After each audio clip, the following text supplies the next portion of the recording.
Order.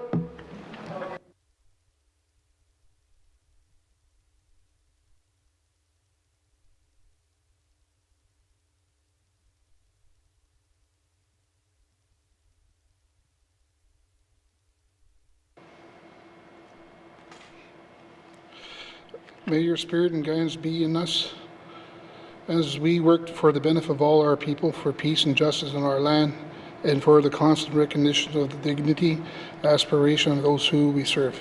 Amen.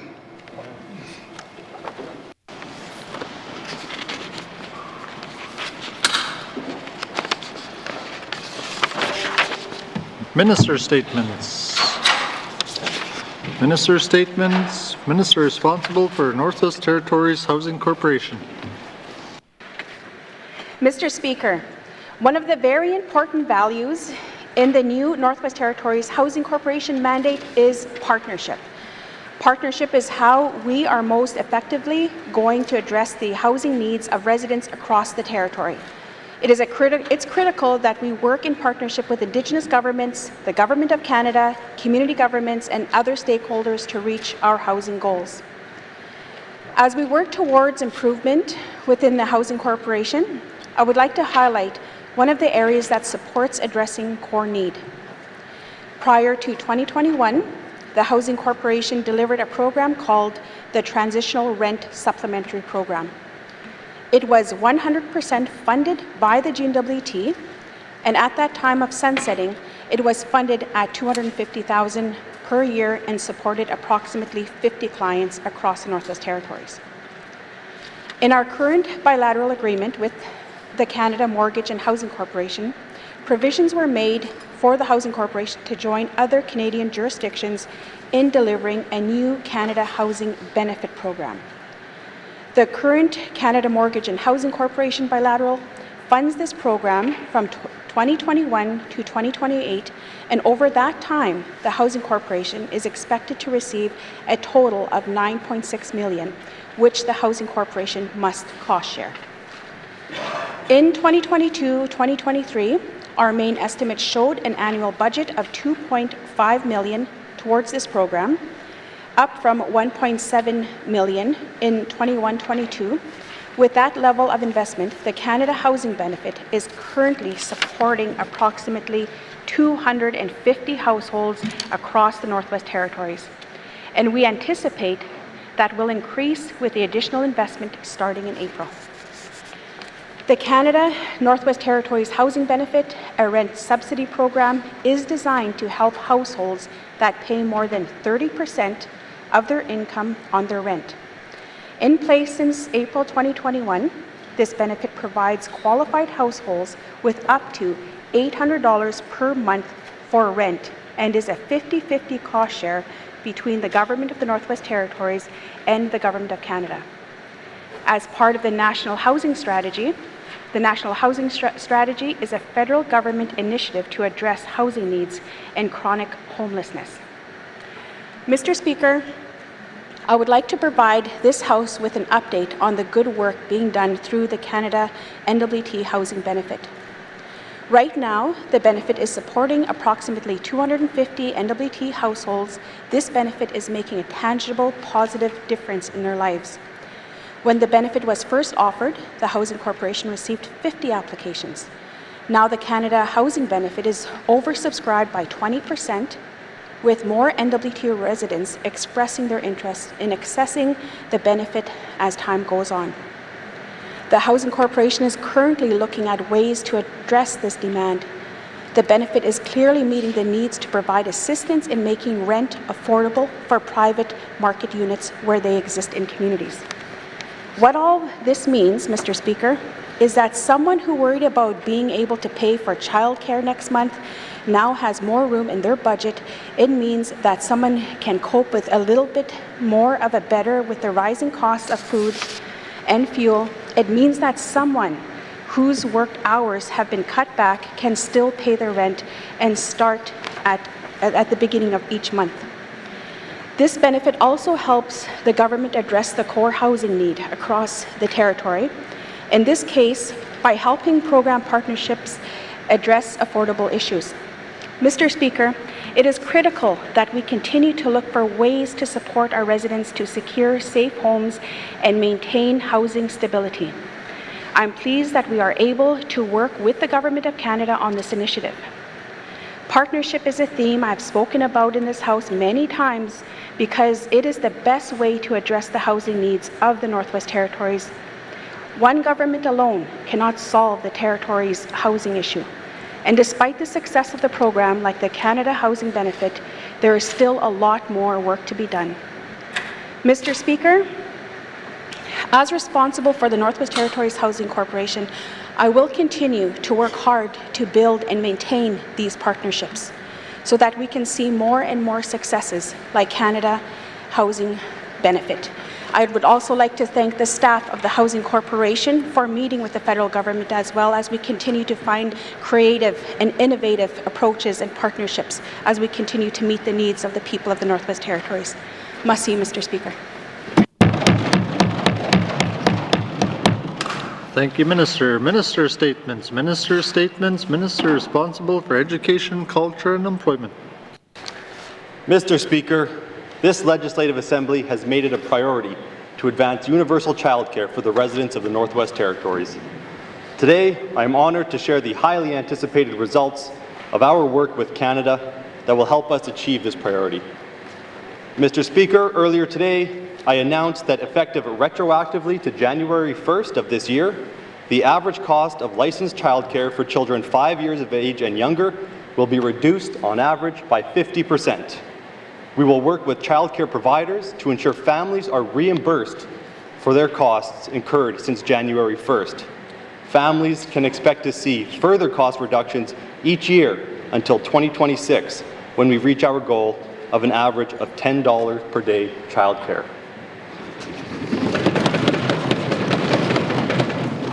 Mr. Speaker, advancing universal childcare is about more than covering costs. It is about improving access to childcare, and that is why we have committed to creating 300 new childcare spaces across the N.W.T.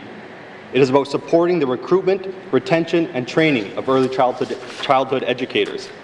That is why early childhood educators will see their wages rise and reflect the importance of the work they do, and why we are expanding educational and training opportunities for N.W.T. residents.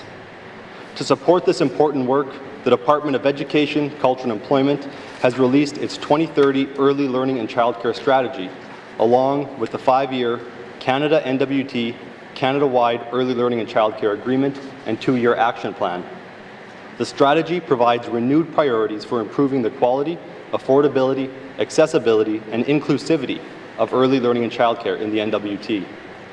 Through our federal agreements, the Government of Canada is expected to provide $67 million for the N.W.T's early learning and childcare system over the next 5 years. Guided by the strategy and action plan, this funding will help us transform the N.W.T's entire childcare system. I would like to thank the Indigenous governments, Indigenous organizations, communities, nonprofit organizations, licensed early childhood programs, and early childhood educators. Their suggestions and recommendations helped develop the 2030 Early Learning and Childcare Strategy, creating a vision for early learning and childcare that will benefit all N.W.T. communities, families, and residents. We will continue to support our partners as they continue to create welcoming and inclusive early learning environments that incorporate local cultures and languages and support the developmental needs of all children in their care. The Government of the Northwest Territories is committed to providing a strong foundation for N.W.T. children in their early years of critical growth and development, making life more affordable for families with children, and strengthening the N.W.T. economy by creating jobs and enabling parents and caregivers to enter the workforce. Mr. Speaker, these investments and actions will lead to lifelong positive impacts on children's well-being, learning, and development. We will see the long-term benefits of these investments for years to come in all communities across the Northwest Territories. Thank you, Mr. Speaker. Thank you, Minister. Minister statements. Minister statements. Member statements. Member statements. Member for Haverhill South. Thank you, Mr. Speaker. Mr. Speaker, it gives me great pleasure to announce that Canada Carnival, celebrating its 40th anniversary, is back on and starts today with a fire feeding ceremony. It is hard to believe that I was only 25 years old when it started. The Minister for Education was 1 year old, and Ryland, well, I'm not sure. It is hard, yeah. And as we now see COVID restrictions begin to lift, with more anticipated for April 1st, this event is a great reminder that we should cherish every moment we have. Enjoying events such as Canberra Carnival with family and friends is a good start, especially when temperature predictions are for single digits. Mr. Speaker, to pull this event off, it requires ingenuity, dedication, and countless hours by a dedicated community and group of volunteers. The impact Canberra Carnival has on the Acknowledgements First Nation spills over into the town of Hay River, where it generates much excitement. The people of Acknowledgements First Nation and Hay River look forward to this event as not only great entertainment and fun for all, but recognition that spring and warmer weather is just around the corner. Mr. Speaker, this year's event will include a children's talent show, crowning of the Canberra Carnival Queen, Prince and Princess, a $10,000 bingo, drum dance, adult talent show that includes singing and jigging, and of course the highly coveted dog races. Mr. Speaker, on behalf of myself, the MLA for Hay River North, and all Hay River residents, I would like to send a big shout out to the Acknowledgements First Nation, the Canberra Carnival Committee, and the many volunteers that are making this year's event a reality. I encourage all of you here to drive or fly to Hay River this weekend and enjoy some of the events taking place. Thank you. Thank you, Member for Hay River South. Member statements. Member statements. Member for Thabacha. Thank you, Mr. Speaker. Mr. Speaker, in my statement last November about the Territorial Police Service Agreement, I talked about an aspect of that agreement called the Contract Management Committee. The Minister of Justice explained that the Contract Management Committee is a national-level group that supports information sharing and collaboration among provinces and territories, the Public Safety Canada and the RCMP. The N.W.T is represented on that committee by the Assistant Deputy Minister, Solicitor General branch of the N.W.T. Well, that may sound good on paper. This is not what I was hoping to hear. Mr. Speaker, there are some innovative ways that jurisdictions have developed to make the RCMP more accountable. For example, in 2010, Yukon's government initiated a review of the Yukon's police force, which took several years, but the outcome was very positive for their citizens, and it helped restore some trust in the RCMP. Among the recommendations are the establishment of the Yukon Police Council, consisting of 7 members, 3 of whom are nominated by First Nations and is chaired by the Deputy Minister of Justice. Another was to change the RCMP staffing process to incorporate community participation in the selection of the detachment commander. Another recommendation was for the RCMP to create and staff a position titled Professional Standards, who assists RCMP to provide a thorough investigation of complaints and timely resolutions for all complaints. Mr. Speaker, I do not believe the commanding officer of the N.W.T. RCMP is doing enough to connect and communicate with community leadership. From what I've heard and experienced in my past role as Chief of the Salt River First Nation, there does not seem to be a strong working relationship between the RCMP and the community leadership. Furthermore, Mr. Speaker, the other day in answering one of my questions, the Minister of Justice stated he did not have significant concerns about the transparency and accountability of the RCMP. I find that statement concerning because I know of many people across the N.W.T. who feel differently. Mr. Speaker, I seek unanimous consent to conclude my statement. Thank you. Member for Thabacha, the member seeking unanimous consent to conclude her statement. Are there any nays? There are no nays. You may conclude your statement. There are people who feel intimidated and unsafe when engaging with police for various reasons. People of color and Indigenous people are routinely racially profiled for crimes they haven't even committed, yet they are always the suspects by police. Victims of sexual assault are re-traumatized, undermined, or simply not believed by police when they report crimes.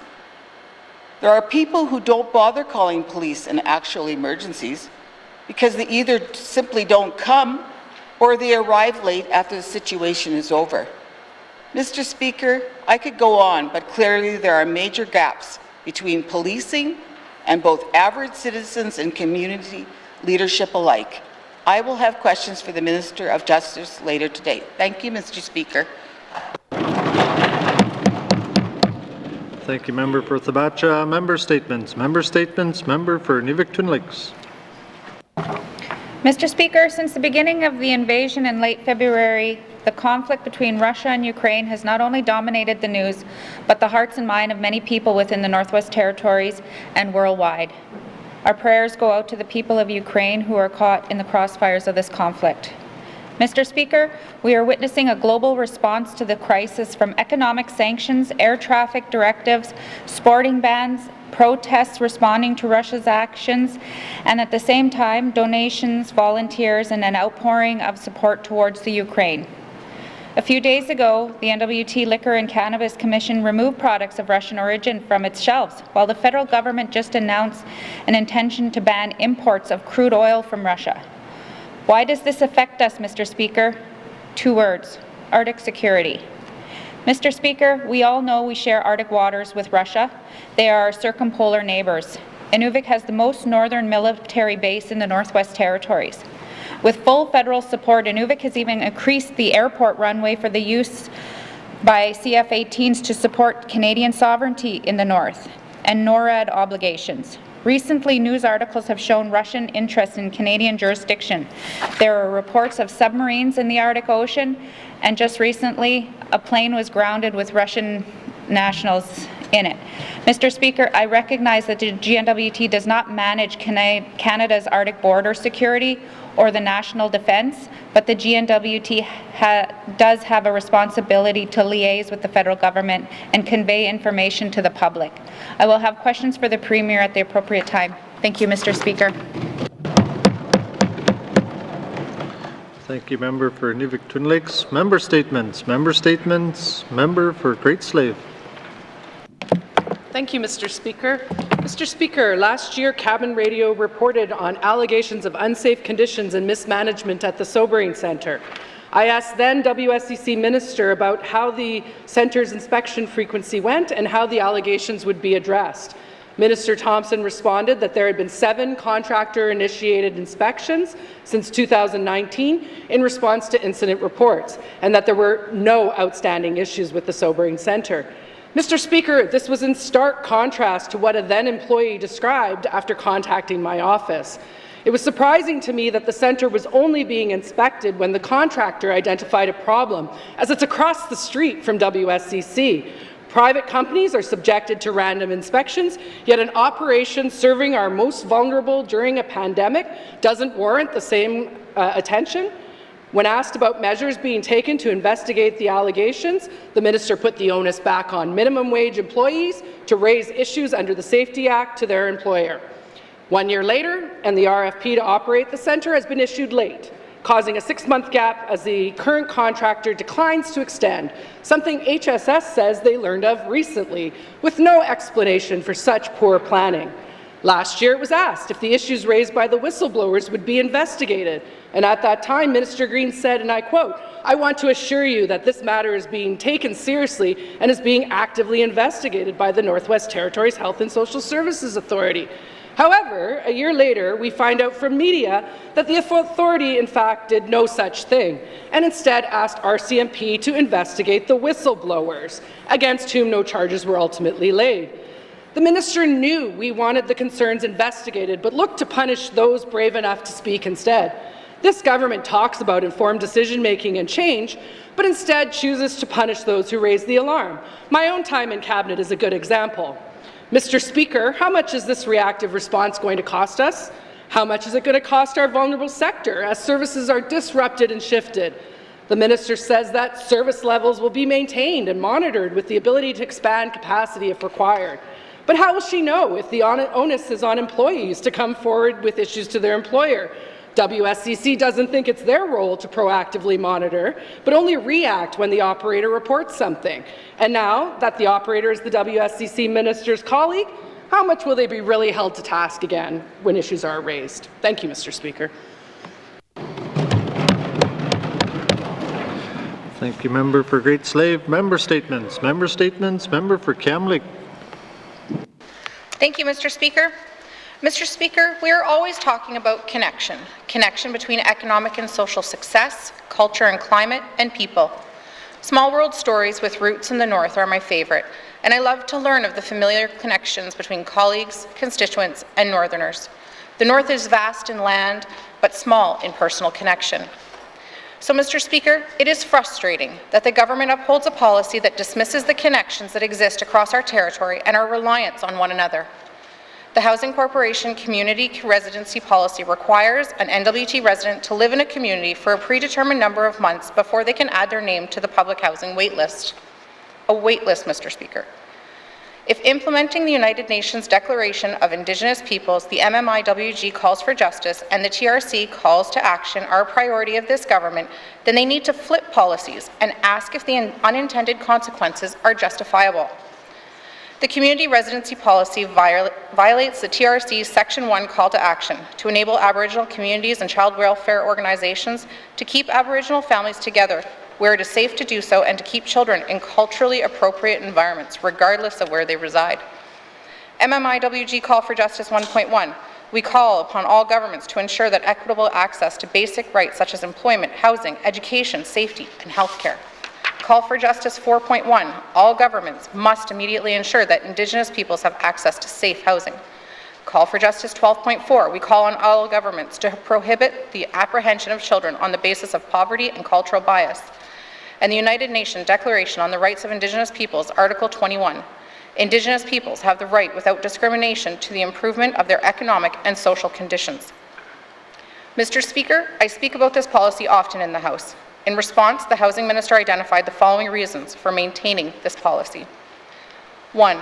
People from across Canada will come sit on our wait list. People are not going to flood the N.W.T. to come join our housing crisis, Mr. Speaker. Number 2, our wait list will be skewed. Mr. Speaker, this government demands people do not need housing. Sorry, Mr. Speaker. The government demands people who do not need housing put their names on the housing wait list to access income assistance. So this issue of the housing wait list is irrelevant. 3, housing needs need to be addressed by specific community. Housing is an N.W.T. crisis.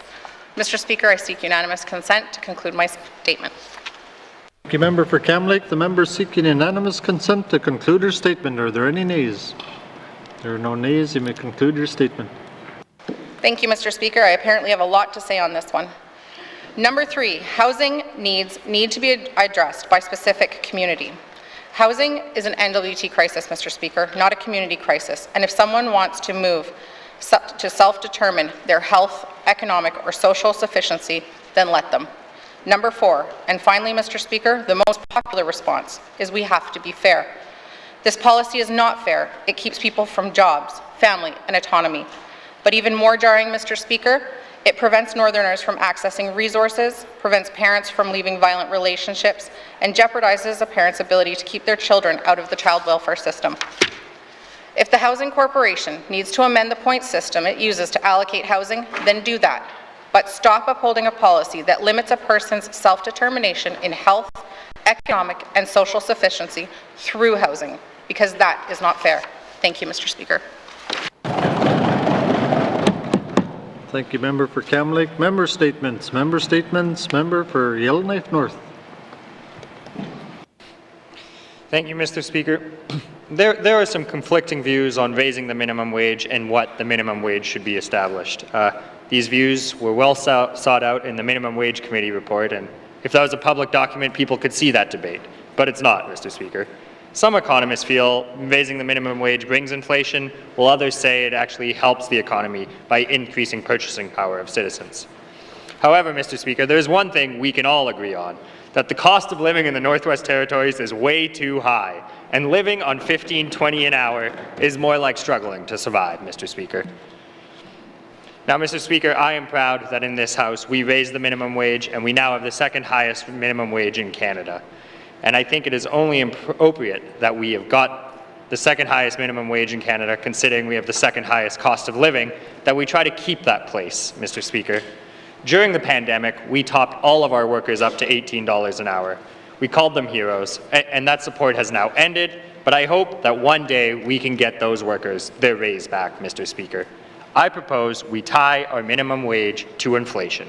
Manitoba already has inflationary increases.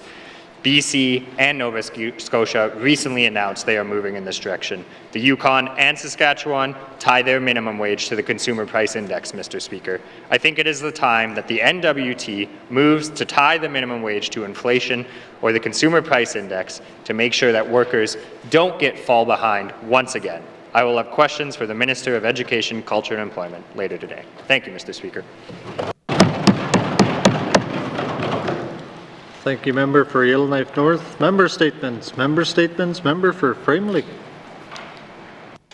Merci, Monsieur le Président. Our government set a target of reducing its greenhouse gas emissions by 30% below 2005 levels by 2030.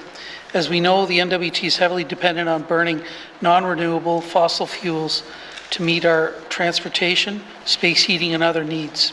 Switching to a renewably sourced liquid fuel is an obvious way to lower our greenhouse gas output, and with it, our contribution to climate change. That's a key part of the plan that the Yukon government has developed.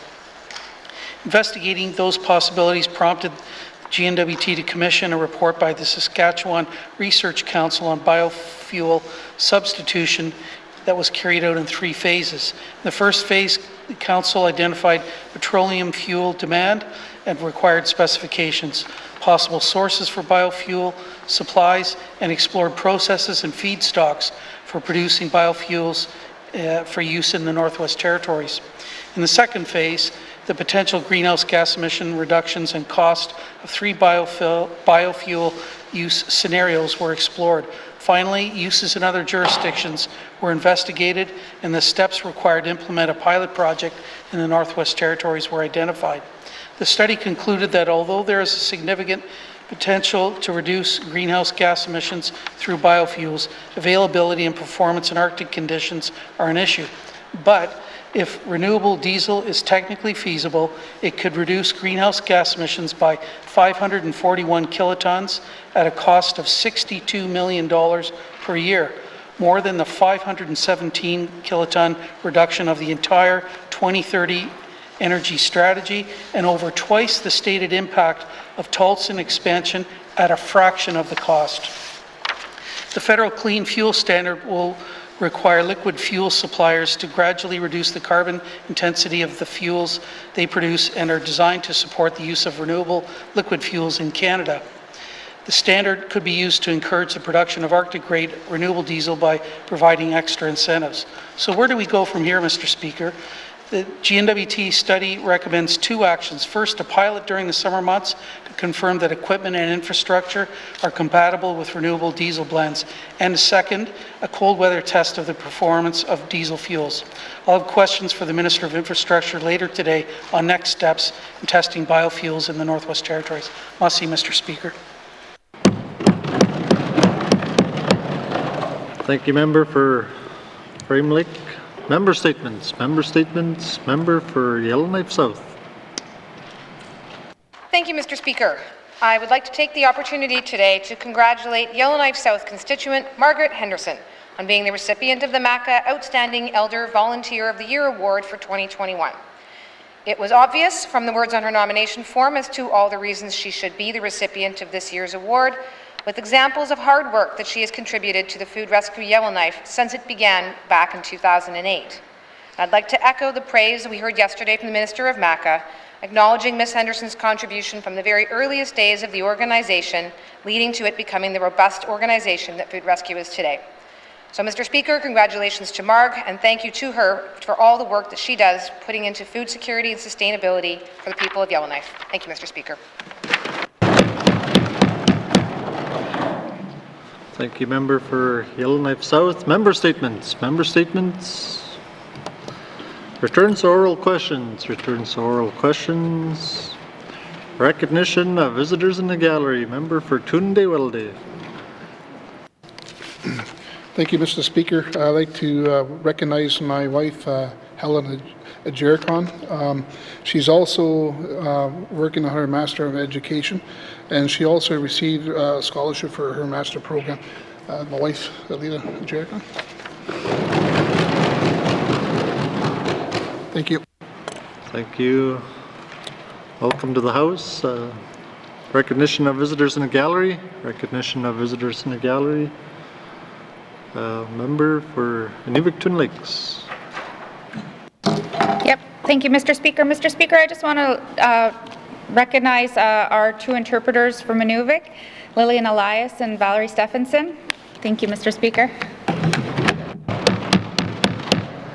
Thank you, Member for N.W.T. Lakes.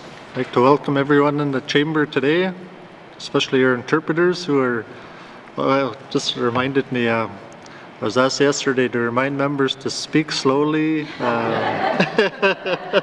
There's a couple in here that I won't name, but just be mindful of the interpreters. They were struggling the last couple of days with some of us, and just keep that in mind. But welcome, Ms. Jericon. It's always good to have family support for our members in the chamber, Masicho.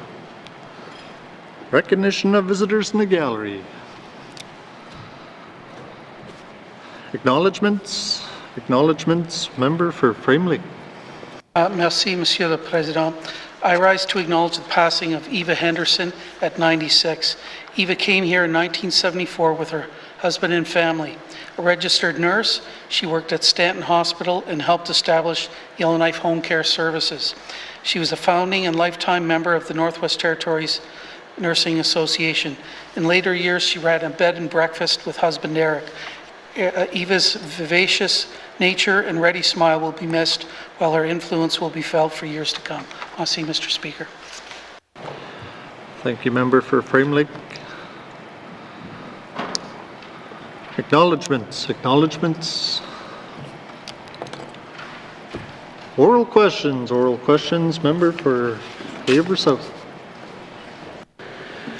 Thank you, Mr. Speaker. Mr. Speaker, yesterday I questioned the minister responsible for infrastructure on rumors that a Russian-registered aircraft landed at the Yellowknife Airport. Since then, I've had people reach out to me, not only from the N.W.T, but from across around Canada as well.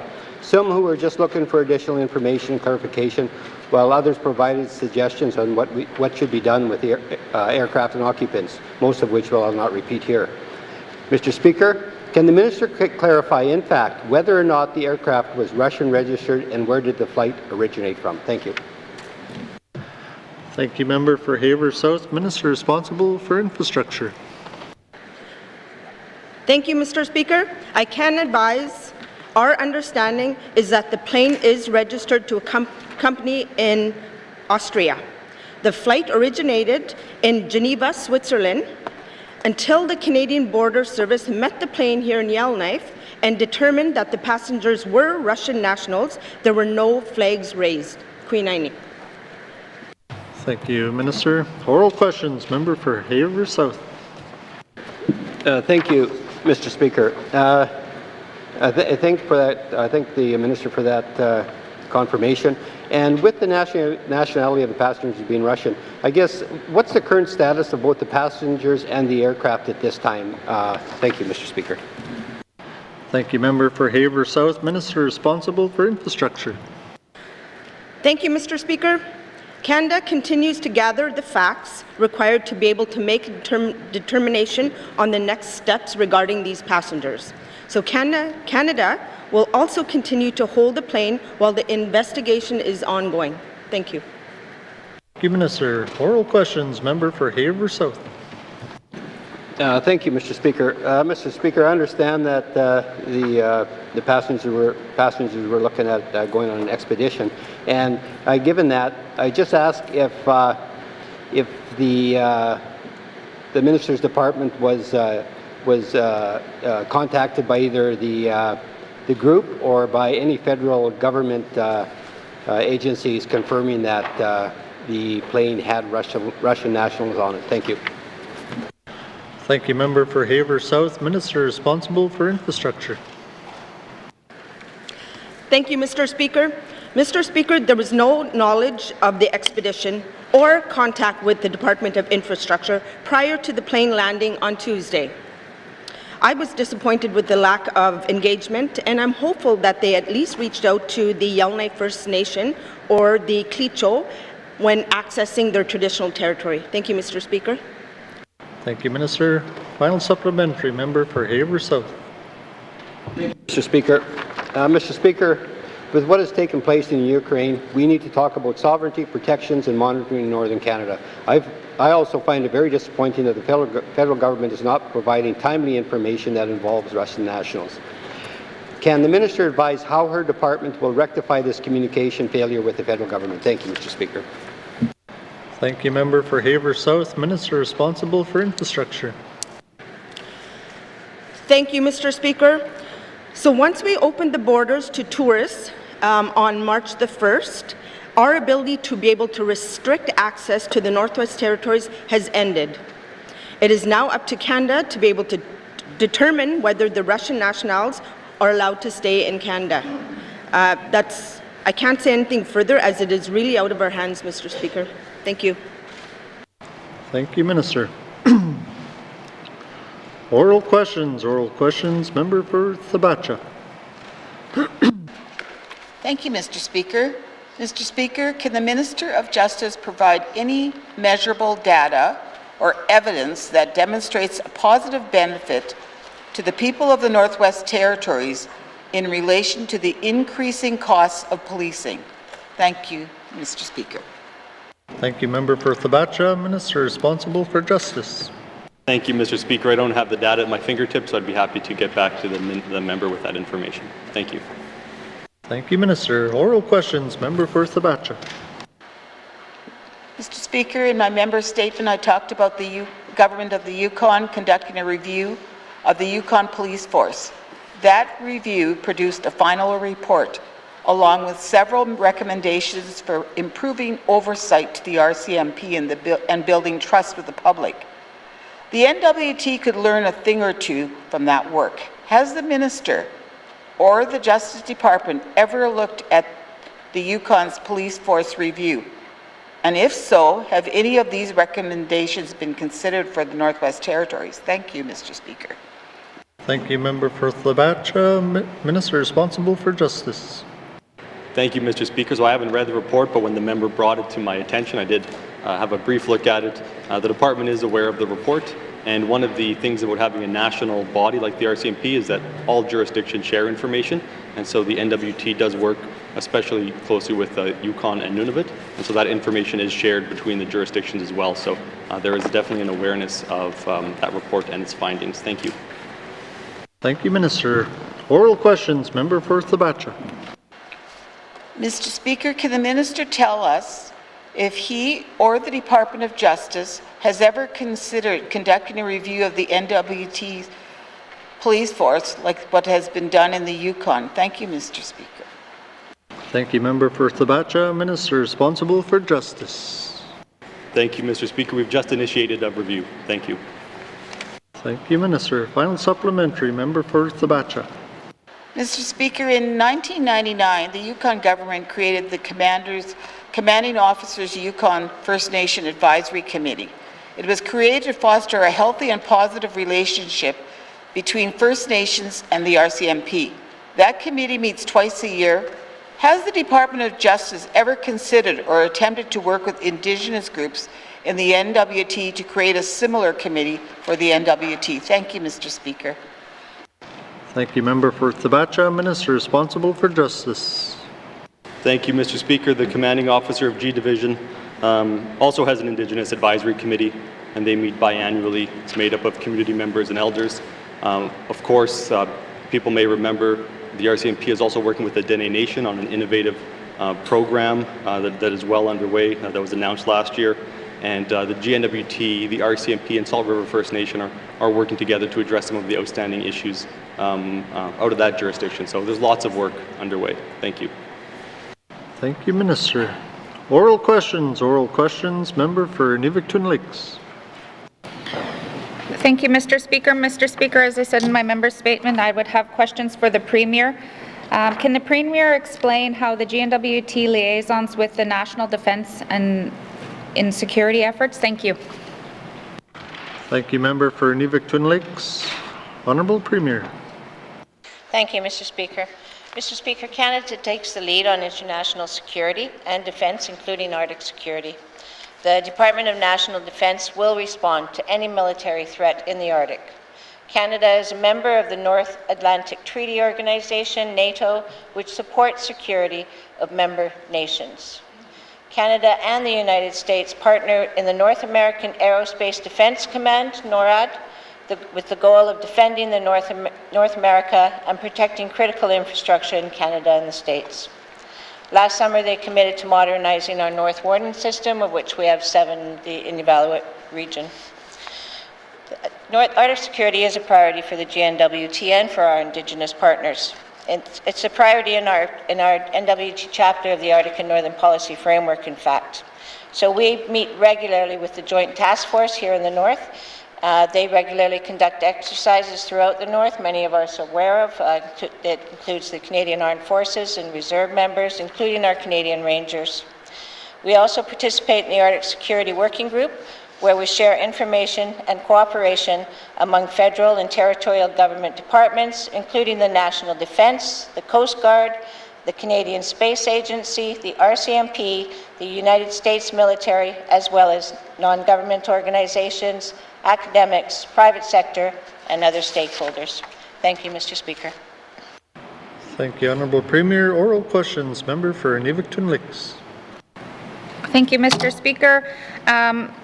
My understanding of the Arctic Council, that Russia is now been made the chair in the last time that they met. So what role does the Arctic Council, which Russia currently is the chair, have in Arctic security, and what tables are N.W.T at in this or where any conversations taken place in this? Thank you, Mr. Speaker. Thank you, member for Nivik-Twin Lakes. Honourable Premier. Thank you, Mr. Speaker.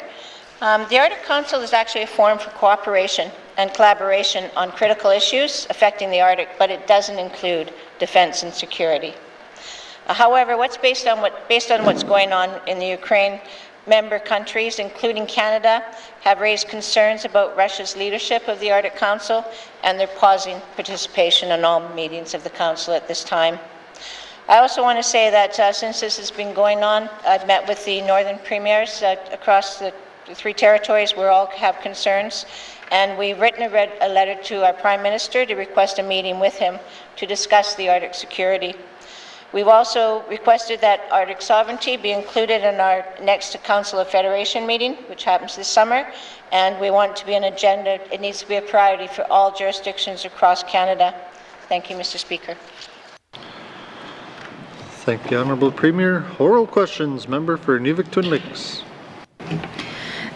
Thank you, Mr. Speaker. You know, I think in this House, when it was raised yesterday that there was Russian plane landing, you know, everybody's kind of gets excited, and we think for a while there we're just watching it on TV, but you know, it's just over the ocean for us. It's just across the road, or some may say.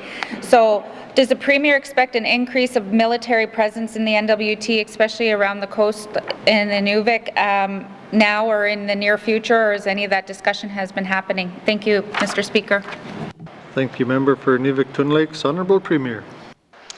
Thank you, Mr. Speaker. It's no doubt that our waters are opening up. We've known that for a while. We're watching it. Canada does acknowledge that the Arctic is becoming an international interest, and we've been having discussions on that, and those will continue. Right now in our discussions with Canada, there's no clear threat. The threat is on Ukraine, but we're going to continue to have the discussions, including the one with the Prime Minister that we've asked to meet with now. We need to ensure the security of Northerners. But I also want to reinforce to the people of the Northwest Territories that we're going to have Russian tourists, we're going to have researchers, we're going to have explorers, we possibly will have family members of Russian residents that live in the N.W.T. The civilians of Russia are not the threat, so people need to realize that. I've been watching the news, we've all been watching, and many Russian people are also not liking what's going on in the Ukraine, so don't blame all people. But I do want to reassure the residents again that the N.W.T and our sister territories are aware of what's going on. We're watching closely, and we're working closely with the federal government to make sure that we protect our Arctic. Thank you, Mr. Speaker. Thank you, Honourable Premier. Final supplementary, member for N.W.T. Lakes. Thank you, Mr. Speaker, and thank you, Premier, for that. You know, I just wanted to bring it up in the House so that way, you know, our residents know kind of where we are as a territory in discussions or what's the threat. And as you said, there's no threat at this time, which is great news. And I'm glad that you mentioned the part where you know, we will have Russian families and tourists and people coming here. And you know, I know better than a lot of people, like Indigenous people, being targeted for just of who they are. And with COVID, we found out, you know, with COVID, we noticed that Asian descent people were being targeted. You know, so more of just a thank you for your information, and I'm glad that, you know, I'm glad I'm Canadian. Thank you. Thank you, member for N.W.T. Lakes. Take that as a comment. Thank you. Oral questions, member for Great Slave. Thank you, Mr. Speaker. Mr. Speaker, my questions are for the Minister of Health and Social Services. What are the ramifications of the 6-month gap in the contractors for the Sobering Centre? For example, will there be additional expense incurred by the N.W.T? Is the department going to retain the dozens of employees from the centre to minimize the disruption to clients? Any information that we can get would be very helpful so I can reassure my constituents. Thank you, Mr. Speaker. Thank you, member for Great Slave. Minister responsible for Health and Social Services. Thank you, Mr. Speaker. I appreciate the member raising this issue so that I can provide some additional information. The N.W.T Disabilities Council has been our partner in operating the Day Shelter and Sobering Centre for the last 3 years since the centre opened in the fall of 2018. And they gave us notice on February the 24th that they did not want to take the 6-month extension that we offered. And so they then went through the process of notifying their staff that they would be laid off. The NTHSSA has already announced that they will be operating the Day Shelter and Sobering Centre from April the 1st onwards. There will be a change in services where the downtown Day Shelter, the one that's on 50th Street, will be for sobering, particularly overnight, and that the other Day Shelter, the one that's located at the visitor center site, will be for daytime use. So we don't expect any disruption in service. The service is there. There will be people to provide it. We're interested in providing opportunities to the Disability Council staff to work with us if they're interested in doing that. So our priority, of course, is to ensure that the homeless population has seamless services from us during the day and then over to the shelters at night. And that will continue. Thank you. Thank you, Minister. Oral questions, member for Great Slave. Thank you, Mr. Speaker. I actually think that's going to help some of my constituents at Norseman who complain of people leaving the day shelter and then wandering into their apartment building at night. So I'm happy to hear that. Next, can the minister tell me if her and her department are willing to engage with the past and present employees of the Sobering Centre to ensure that their experience and their knowledge is being captured and retained in order to inform future operations, but also to help with the award of the RFP? I think these are the people that are the most situated to know what maybe didn't work in the last contract, and perhaps they could help to inform the department. Thank you, Mr. Speaker. Thank you, member for Great Slave. Minister responsible for Health and Social Services. Yeah, thank you, Mr. Speaker. Mr. Speaker, I appreciate that. The day shelter services were evaluated in 2019, and we learned a lot at that point, and we were able to implement some of the changes before COVID arrived and turned everything upside down. The Disabilities Council was able to provide some innovative service, especially in the early going, where they provided a place for people to stay 24 hours a day, and that was very well received. The employer here is the N.W.T Disabilities Council on contract with the NTHSSA, and I can certainly mention to the staff that it might be a good idea to connect with the staff generally, but we have to respect the fact that in this situation, the Disability Council is the employer, so we can't just barge in there and start talking to people without their consent. But we are, of course, interested in the knowledge that the Disability Council and its staff have acquired in the last 3 years. Thank you. Thank you, Minister. Oral questions. Member for Great Slave. Thank you, Mr. Speaker. As the Minister herself said, that being in 2019 was pre-COVID, so I do think there is definitely some lessons to be learned and knowledge to be captured by following through on that. And I would ask that hopefully the Disabilities Council would work with the Minister and the Department to provide some feedback. My next question is, it only seems to me to be a retaliatory measure. Why did the Minister ask the RCMP to investigate the whistleblowers? The Safety Act enshrines a worker's right to a safe workplace. How can this be honoured if workers are afraid to speak out for fear of RCMP investigations? Thank you, Mr. Speaker. Thank you, Member for Great Slave. Minister responsible for Health and Social Services. Yeah, thank you, Mr. Speaker. Mr. Speaker, I didn't review the information that was released, but I understand that it breached the privacy of the people about whom the information was collected. And as a result of that breach of privacy, the matter was referred to the RCMP. Thank you. Thank you, Minister. Final supplementary. Member for Great Slave. Thank you, Mr. Speaker. Mr. Speaker, I'm concerned, or confused actually. If the Minister is open to hearing feedback and response, then I'm quite surprised to hear that she never actually read what the whistleblowers had to say about the Sobering Centre. I did, and I actually spoke with them, and what was said to me was quite concerning. So does the Minister commit to ensuring that her colleagues with WSCC have a more proactive inspection going forward with the new contractors such that we're not in this situation again in a year? Thank you. Thank you, Member for Great Slave. Minister responsible for Health and Social Services. Yeah, thank you, Mr. Speaker. Mr. Speaker, the service provider going forward until the summer when the new RFP will be awarded and the contractor in place is the GNWT. So certainly members are welcome to hold the GNWT to account for the operation both of the temporary day shelter at the visitor centre site and the one that's downtown. Thank you. Thank you, Minister. Oral questions. Member for Kamloops.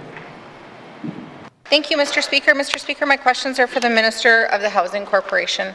I'm wondering if the Minister of the Housing Corporation will remove the community residency policy. Thank you. Thank you, Member for Kamloops. Minister responsible for Northwest Territories Housing Corporation. Thank you, Mr. Speaker. And currently with our strategy and our renewal and the review of the whole Housing Corporation, we will be looking at all policies within the corporation, but looking at removing the residency requirements. I want to say that, we have 33 local housing authorities that are operated by community members. Most of the hires are from the community as well too.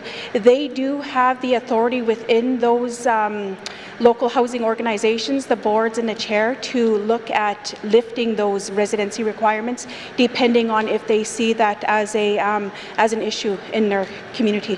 Thank you, Mr. Speaker. Minister, oral questions. Member for Kamloops. Thank you, Mr. Speaker. Mr. Speaker, I don't have the opportunity to go and talk to all of the different LHOs and let them know how this policy is inadvertently affecting residents of the Northwest Territories. So will the Minister have that conversation with LHOs and remove the community residency policy from the Housing Corporation's policy network? Thank you. Thank you, Member for Kamloops. Minister responsible for housing. Thank you, Mr. Speaker. In respect to the local housing authorities and how they manage our service contracts at the ground level, I'm in full support of whatever they decide. Myself, coming from a smaller community, I see that residency does become an issue. I've had where I've experienced some residents moving back into the community that were out of the community for X number of years that decided to return. I've had people within that were sitting on the wait list for 7 years, 3 years, and the number goes on. We need to maintain fairness and consistency when delivering our programming. We also see the effects with our students returning back to the communities, incarcerated people returning back to the communities, and we have to be fair when we're allocating these units.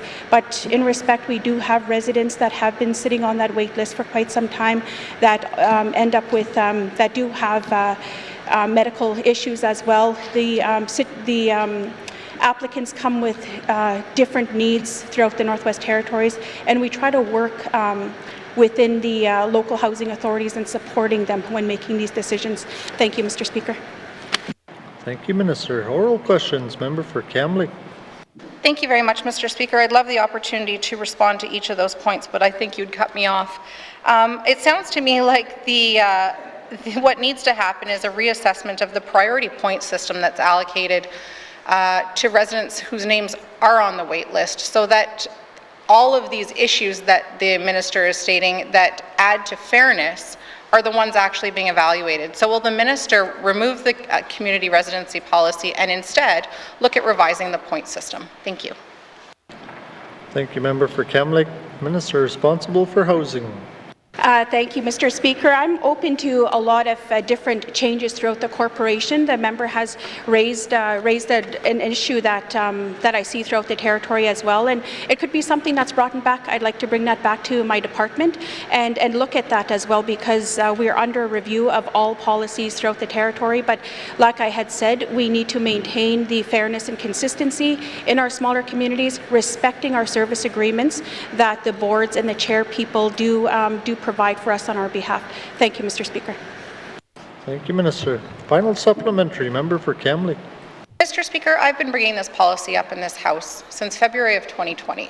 And so I appreciate that the minister is willing to go back and talk to the department and bring it back to me. But after 2 years, my patience is wearing thin. So I just want the policy really to be reevaluated for what it is, because it isn't fair. So I guess my next question for the minister is, how is it fair then if the Housing Corporation cannot stipulate how a wait list is used? However, ECE can stipulate that anybody who wants access to income assistance must put their name on a housing wait list, even if they don't need housing. So I'm wondering why the discrepancy in when Housing Corporation can step in and when they can't. Thank you. Thank you, Member for Kamloops. Minister responsible for housing. Thank you, Mr. Speaker. I will have the conversation with my colleague as well in looking at that wait list for income support. But I really want to stress that, you know, I hear what the member is speaking about, and it is an issue throughout the territory. But we have 2,600 units throughout the Northwest Territories. We have a significant wait list. The last number that I got a couple of years ago was 900 people on our wait list. We don't have enough units to house every single person in the territory. That is why we need to maintain fairness and consistency with the policies that we do have. But I will have this conversation with my department and really look at that point rating system as well too, and how we could further accommodate people of the Northwest Territories. But I really want to emphasize, one community we could have 25 people on that wait list, an additional 10 people coming back into the community. I will bring that back to the department. Thank you, Mr. Speaker. Thank you, Minister. Oral questions. Member for Framley. Merci, Monsieur le Président. My question is for the Minister of Infrastructure, who has lead responsibility for the 2030 energy strategy. And her department commissioned the recent research on biofuels in the N.W.T. Now that we know the promise and the challenges that biofuels present, I'd like to know from the Minister, what are the next steps and proposed timeline? Merci, Mr. Speaker. Thank you, Member for Framlake. Minister responsible for infrastructure. Thank you, Mr. Speaker. The N.W.T recently commissioned a study on liquid biofuels, such as ethanol, biodiesel, and renewable diesel. The study found that there are significant challenges with ethanol and biodiesel in our cold climate and our long-term storage requirements. The study did find that renewable diesel could be used as a diesel substitute in the Northwest Territories if the formula is right. However, right now, there is a limited international production of renewable diesel, and what is being produced is being sold under a contract and cannot be brought into open market. Once we get the renewable diesel that meets our cold climate requirements, we will attempt to get some, perhaps to do a trial study. Thank you, Mr. Speaker. Thank you, Minister. Oral questions. Member for Frame Lake. Merci, Monsieur le Président. I want to thank the Minister for that. It's my understanding that there's quite a bit of unallocated money remaining from the Federal Low Carbon Economy Leadership Fund, but that there's some conditions that prevent its use to fund trials.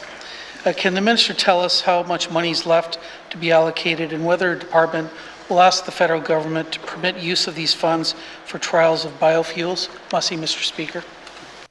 Thank you, Member for Frame Lake. Minister responsible for infrastructure.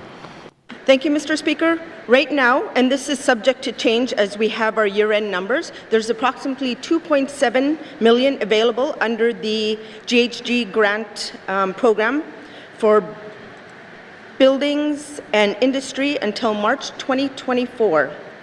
Under our federal rules, LSEF funding cannot be used for operational expenses such as biofuels.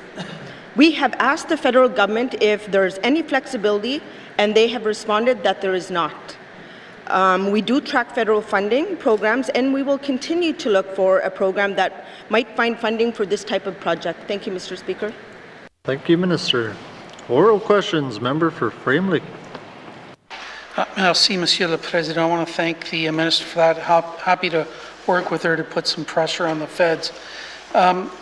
So a significant portion of the carbon tax paid by large emitters goes to fund installation of greenhouse gas reduction infrastructure. But switching to biofuels doesn't really require any infrastructure. And it's not clear whether the retained carbon tax money set aside for GHG reductions can be used to purchase biofuels.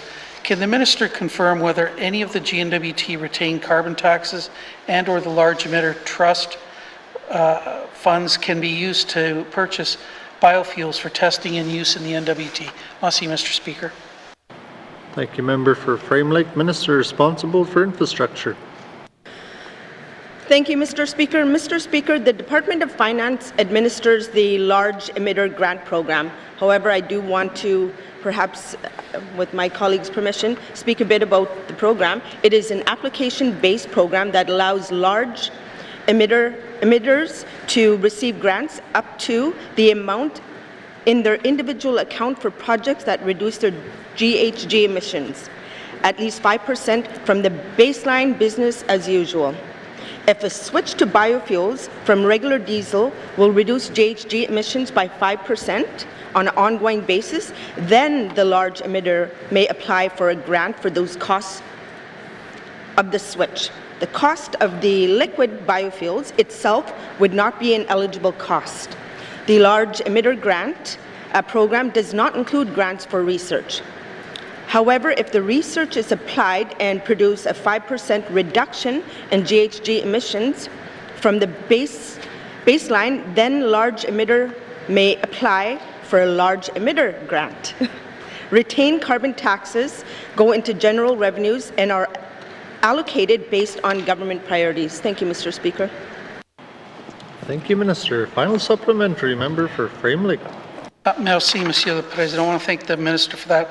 That's probably some of the best reasons I've ever heard to change the large emitter trust account and the policy around that. I've talked to the Minister of Finance about it. She committed to review it. Nothing's changed, nothing. But I want to turn to the report on biofuels identified that 75% of the territory's emissions come from industry. I understand that De Beers, as a large emitter, has as a corporation is committed to carbon neutral by 2030. Yukon government is relying on biofuels as part of its climate change work. The feds are working on clean standards. There's a lot of things working together here. We just need to get our own government on board. So can the Minister tell us whether there are any plans to partner with industry or other governments to conduct a trial of biofuels in the N.W.T? Merci, Mr. Speaker. Thank you, Member for Frame Lake. Minister responsible for infrastructure. Thank you, Mr. Speaker. We would gladly partner with the industry for such a project. Unfortunately, as I mentioned, the availability of Arctic-grade product is a challenge. We understand that there are several renewable diesel refinery projects that are under development in Canada, and we hope this will lead to Arctic-grade renewable diesel becoming available for purchase soon. You know, when this happens, we'll be able to look to partners to be able to trial this project. Thank you, Mr. Speaker.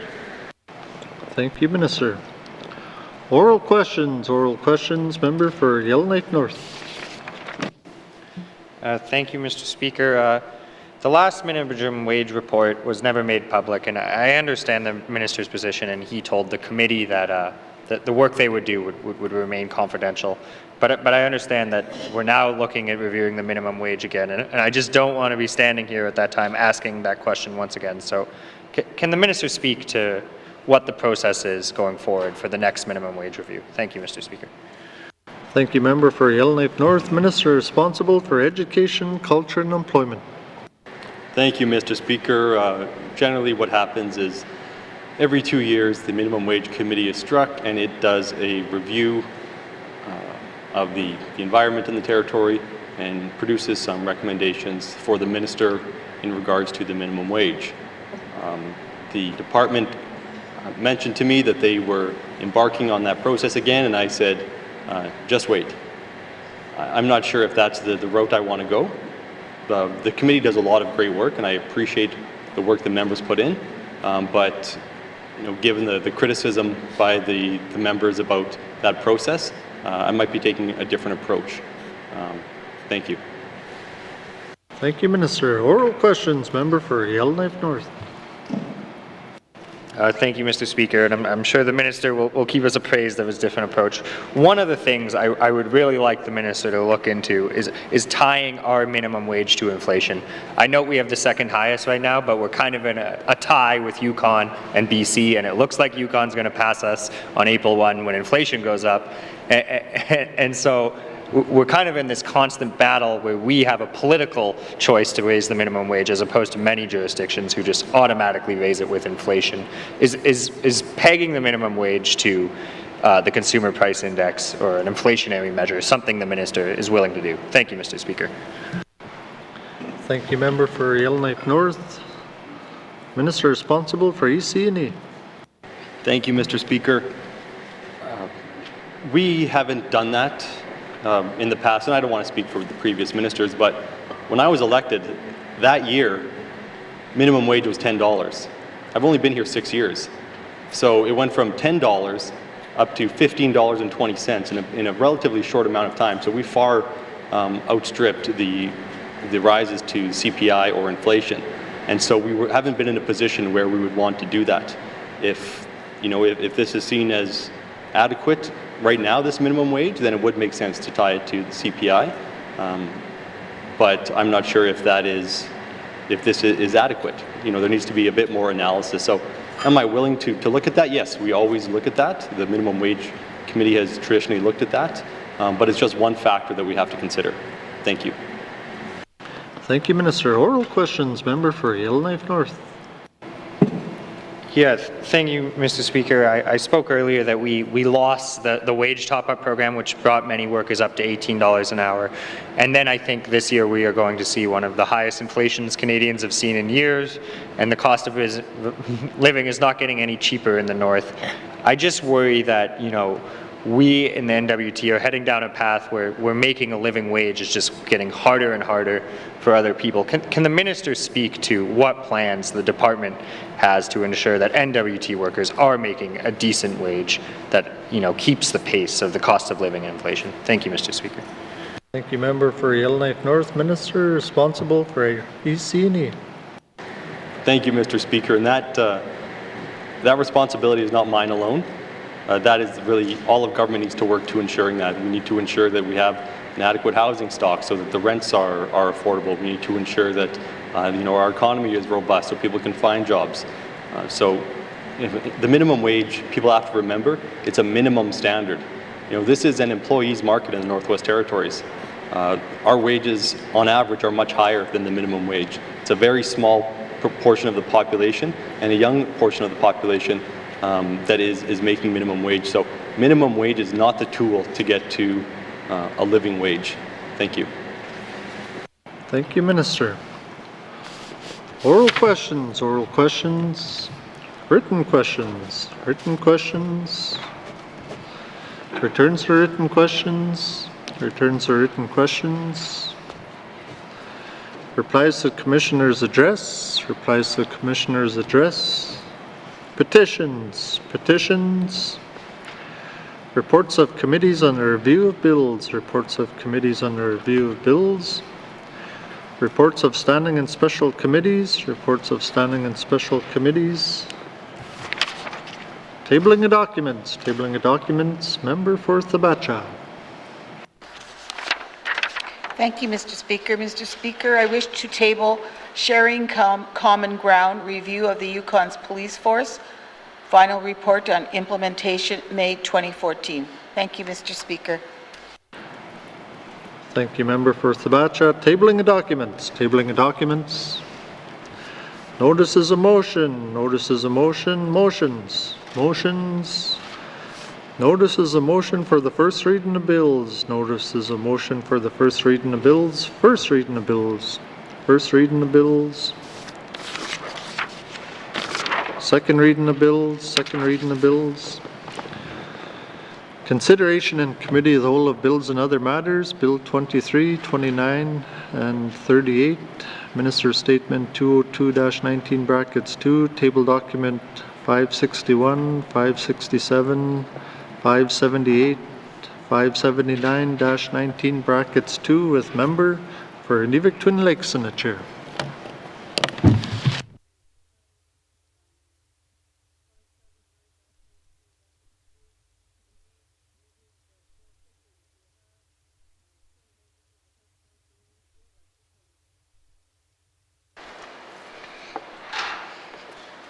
What is the wish of committee? Member for Frame Lake? Merci, Madame la Présidente. Committee wishes to consider table document 561-19 brackets 2, main estimates 2022-2023 with education, culture and employment and justice. Merci, Madam Chair. Thank you. Does committee agree? Thank you, committee. We will take a short recess and start with the first EC&E.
I now call Committee of the Whole back to order.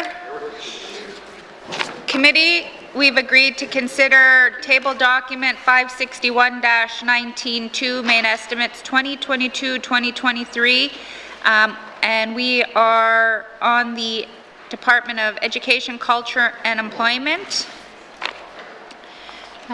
Does the Minister wish to bring witnesses in? Yes, Madam Chair, thank you. I do wish to bring in my witnesses. Okay, Sergeant at Arms, please escort the witnesses into the chamber. He's just running.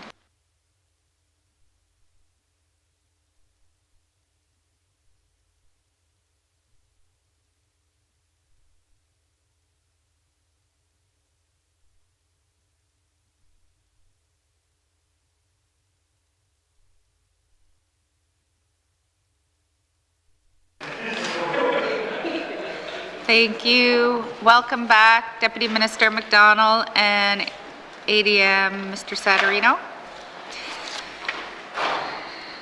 And we are going to continue on where we left off yesterday under income security. Member from Montfouille, I had cut you off due to the time. You still have 5 minutes left. Did you have questions under income security or?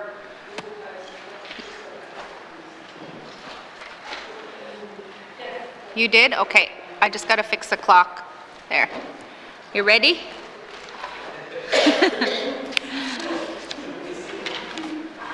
Member for Montfouille, you can continue on under income security. No, I have to rethink when I started. Okay, yesterday I was saying about the income support. And okay, the Indigenous students, they're eligible for basic and supplementary. And I was saying that, I said a lot of students are saying that the funding that they get, it's not enough. So, so a lot of them are saying they're applying for the repayable loan. And so when they do that, they were told that they have to pay like the full amount, and it's not, they don't like it. They would like, some of them were saying that it would be nice if it was the same as the remissible loan, where they can pay half, because a lot of them live in outlying communities, in the small communities, and if they don't get a job right away, then what SFA or the ECE does is that they send their file to the collection, department. They didn't even start their life, or it doesn't even have a job now right away at the beginning when they're just starting. Their credit is already ruined because of the collections. So a lot of them, is there any way that we can change that within the policy, or the SFA, can the department look into that by, part of the renewal policy? Thank you. Minister of ECE. Yeah, thank you. Yeah, as we look at SFA and how we want to improve the program, we can look at things like that. There's always considerations. We have to follow the rules in other legislation, and there's other financial related legislation that might be requiring us to do certain things, but with the review, I want to ensure that we are developing a program that is responsive to the needs and the circumstances of all residents, and if those residents are in small communities and they have different circumstances that require perhaps a different way of doing things, then we want to look at that. So I appreciate the member bringing it to my attention. Thank you. Thank you. Member for Montfouille. Thank you. Another one too is that there are some students that took, because they use up their basic and supplementary grant, which is 12th semester and equivalent to $60,000. So some went on the, because of that, they're not eligible for the remissible loan, so they have to go on the repayable loan. And some are saying that well, some of the students that, or the people that I talked to, they're close to 60 years old. And they're saying, we don't have a job. Government is not going to do a write-off of that loan. They would like to see that write-off. Is there any way that can SFA or ECE review those outstanding student loan for those people who are close to 60 years old or over 60 years old, or those who have used up their basic and supplementary grant? Thank you. Thank you. Minister of EC&E. Thank you. And again, we do have to follow the rules in other financial legislation. So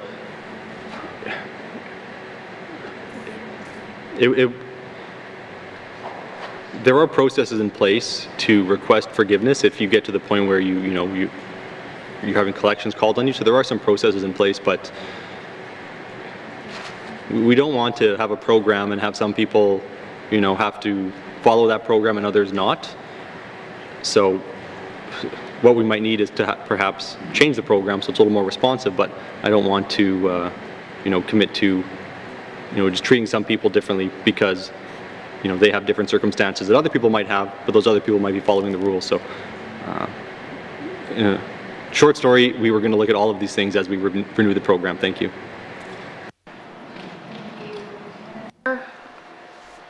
Are there any further questions? Member for Montfouille, just wait. Oh, my 5 minutes is up? Okay. Oops.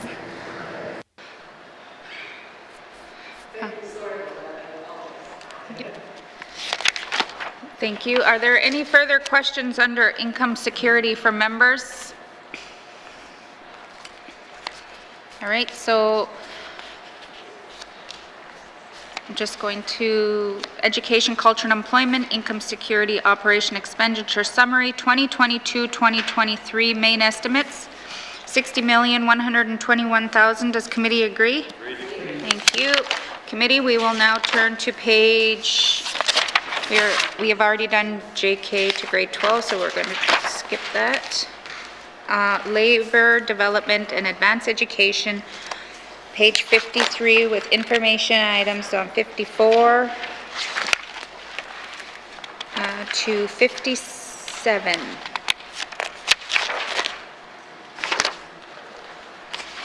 Questions? Member for Hay River South. Thank you, Madam Chair. Just looking at trades and occupation wage subsidy, can the minister, give me a breakdown roughly between the trades and and occupation? I suspect it's two different things. What the breakdown would be? Thank you. Thank you. Minister of EC&E. Thank you. So just for clarity, what's the question? The breakdown between what? Member for Hay River South, did you want to clarify? Thank you, Madam Chair. It just says that trades and occupation, so I expect that there's two different parts to it. Is that correct? And if there is, what would the breakdown be, or what would it be the difference between trades and occupations? Thank you. Thank you. Minister of EC&E. Thank you. They're not separated in the budget, but perhaps Mr. Saturnino can provide a bit of a description about what a trade is versus what an occupation is. Thank you. Thank you. Mr. Saturnino. Thank you, Madam Chair. So there are 54 designated trades and 25 occupations that are laid out in some of the orders attached to the legislation. And the budget, in this case, the Trades and Occupations Wage Subsidy Program, can fund either or. However, I would state that predominantly the budget is spent on trades and not occupations. And that's just how things historically have operated. Thank you. Thank you. Member for Hay River South. Thank you, Madam Chair. And I'd ask the Minister if the program is actually fully subscribed. Thank you. Thank you. Minister of EC&E. Thank you. I don't believe so. Perhaps Mr. Saturnino can provide the breakdown on the numbers. Thank you. Thank you. Mr. Satterino. Thank you, Madam Chair. Over the past few years, it has not been fully subscribed. However, we recently made changes at the end of January to expand the program to support more apprentices, so opening it up to 3rd and 4th year apprentices, and also providing additional support for women in trades. And with those changes, we're hoping that the program will now be fully subscribed. Thank you. Thank you. Member for Hay River South.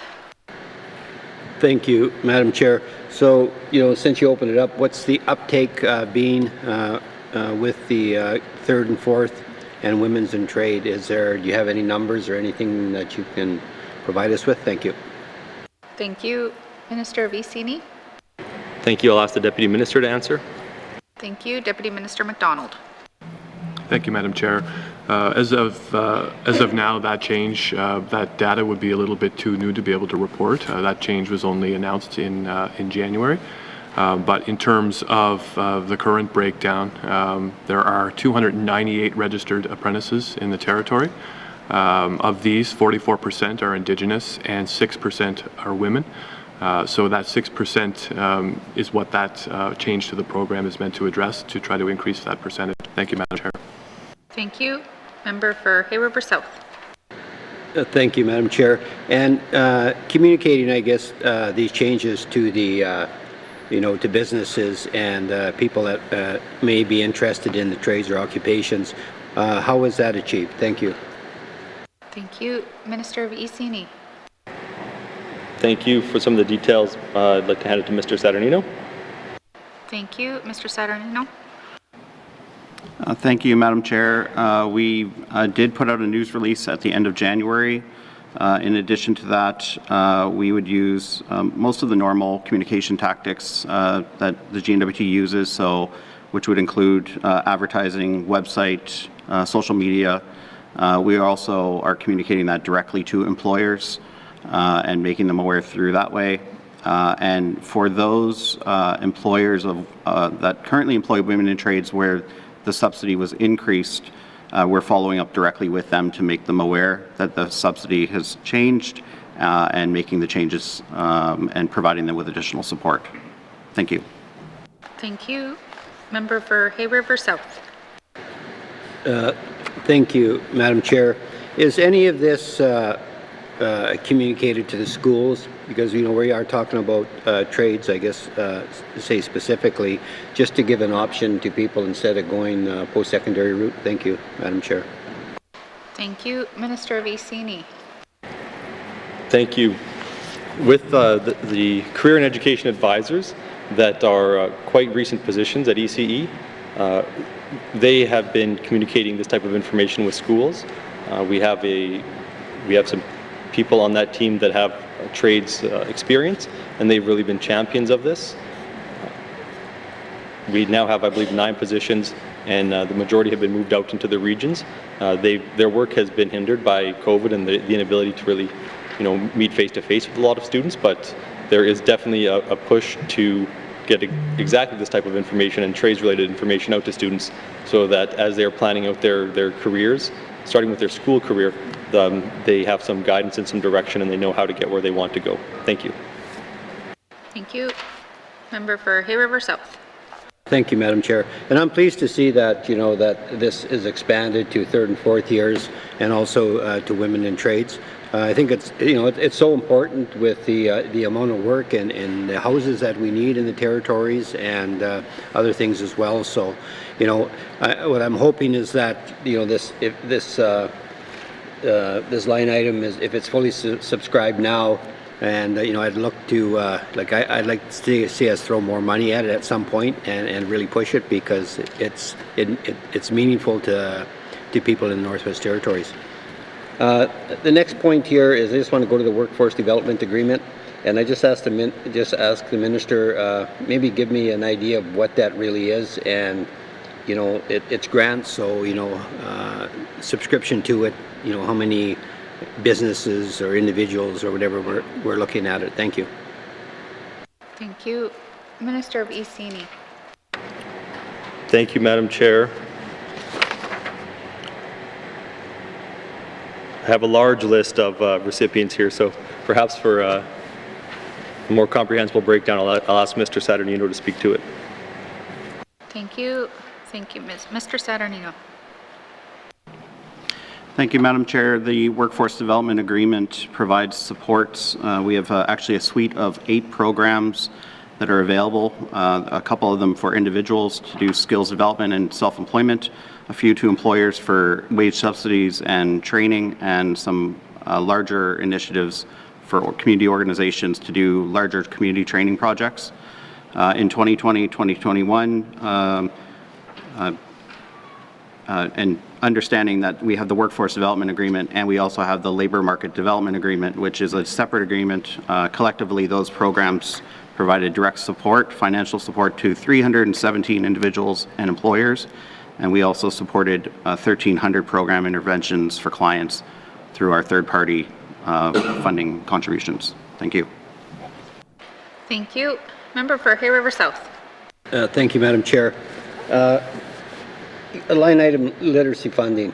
One thing that I noticed, being in business, is that you do get a number of people that that can't read or write that well. And one thing we tried to do was to provide them with a few hours a day or a week to and pay them for that to take some courses or have somebody tutor them. And there's always a cost associated with that. Is that something the department provides funding for above the wage and occupation subsidies? Thank you. Thank you. Minister of Iceni. Thank you. That may be something that the Workforce Development Agreement could help out with, but I'm really not sure, so I'll ask Mr. McDonald. Thank you. Thank you. Deputy Minister McDonald. Thank you, Madam Chair. So when it comes to literacy funding, ECE generally tends to utilize that through contribution agreements to third-party partners. So there are an array of those across the territory. I'll use the Literacy Council as an example. So sometimes that funding is for delivery of or development of resources for literacy. Sometimes it's for delivery of training and things of that nature. So there are a host of different ways in which we utilize those dollars. Thank you, Madam Chair. Thank you. Member for Hay River South. Quick. Madam Chair, just one quick question is that I'd like to know, I guess, what the uptake is in the communities outside Yellowknife in like the trades and occupation wage subsidies and workforce development versus, I guess, in Yellowknife. Thank you, Madam Chair. Thank you. Minister of Iceni. Thank you. There's a pretty good uptake across the territory. I'm not sure if there's a regional breakdown that departmental officials might have. I'll send it to Mr. McDonald. Thank you. Thank you. Deputy Minister McDonald. Okay, I'm just looking through my notes if you have a second.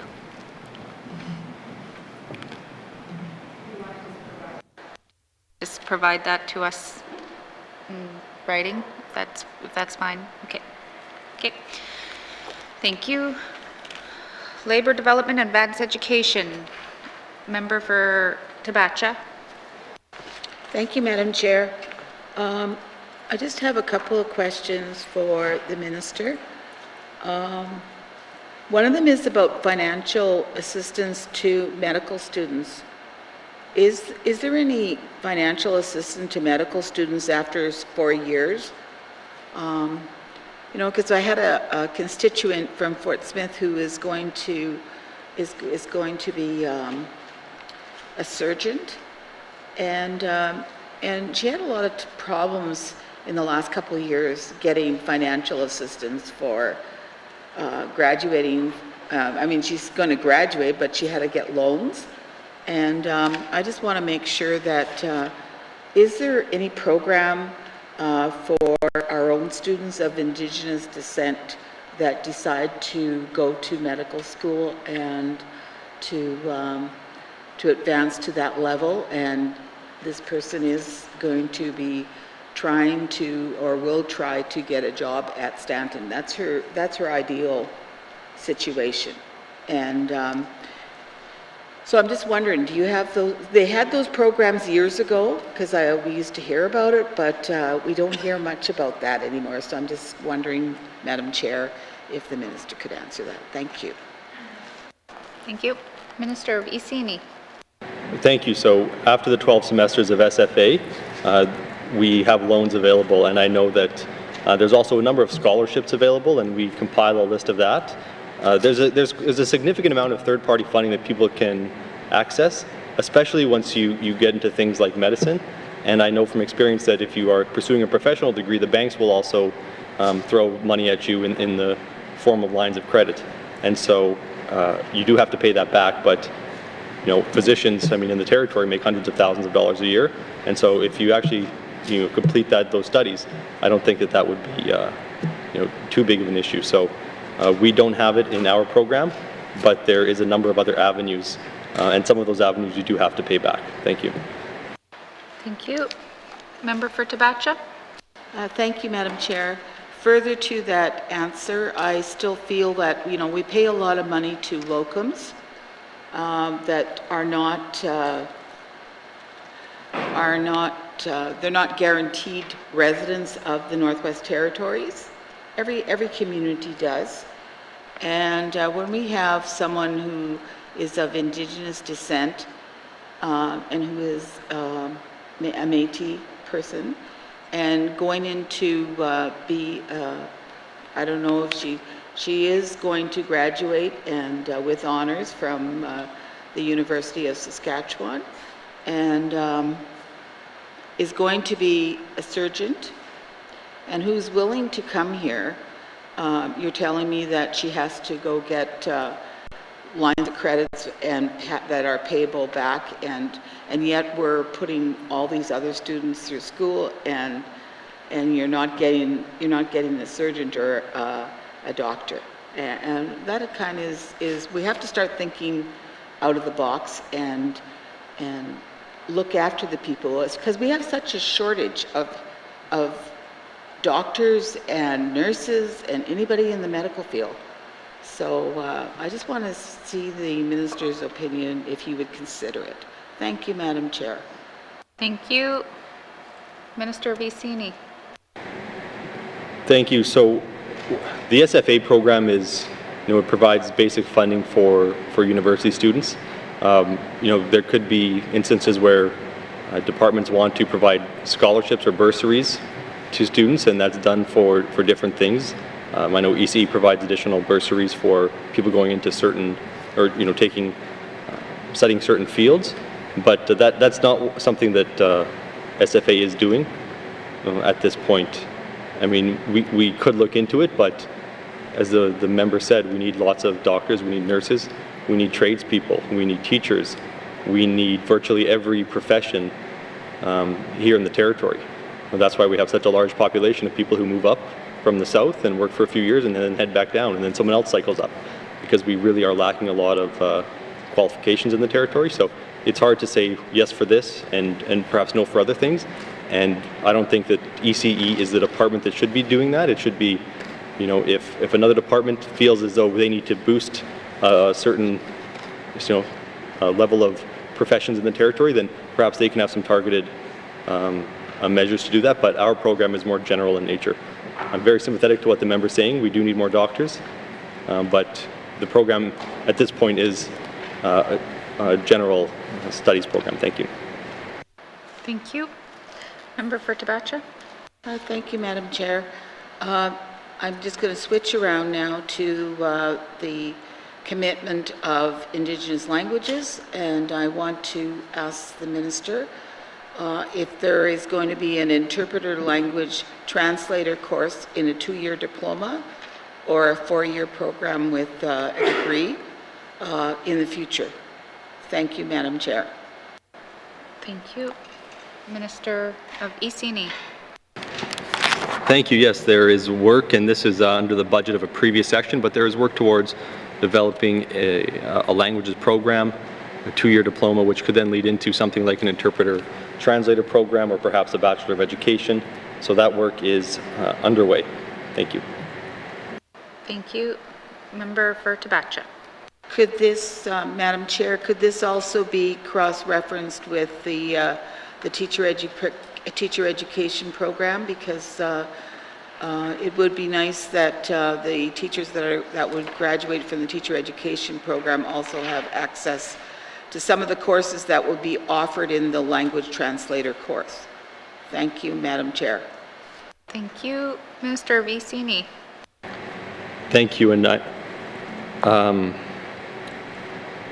I think the idea right now is to have this 2-year course, and perhaps it could lead to another Bachelor of Education degree after another 2 years, but I think that's a little too far off in the future for me to say one way or the other, and by the time those decisions are ready to be made, the Aurora College will be making its own decisions without influence from the minister in terms of the programming, but I'm on the same wavelength as the member. Thank you. Thank you, Minister. Member for Debation. Thank you, Madam Chair. Thank you. Member for Great Slave. Thank you, Madam Chair. I'm just looking at the line item around Skills Canada. I note there was and it's quite small, but it's important to me. I've been a Power Up mentor before for the programs, and I think they do a lot of really great work.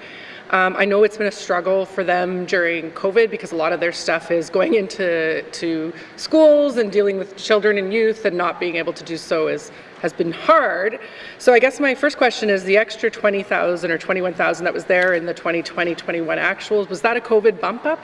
And then could the minister speak to whether or not we could be investing more money here in order to help Skills Canada become a bit more virtual, which in the long run would help the trades programs in our smaller communities where maybe they can't travel to, say, a workshop or lab? Thank you. Thank you. Minister of Vicini.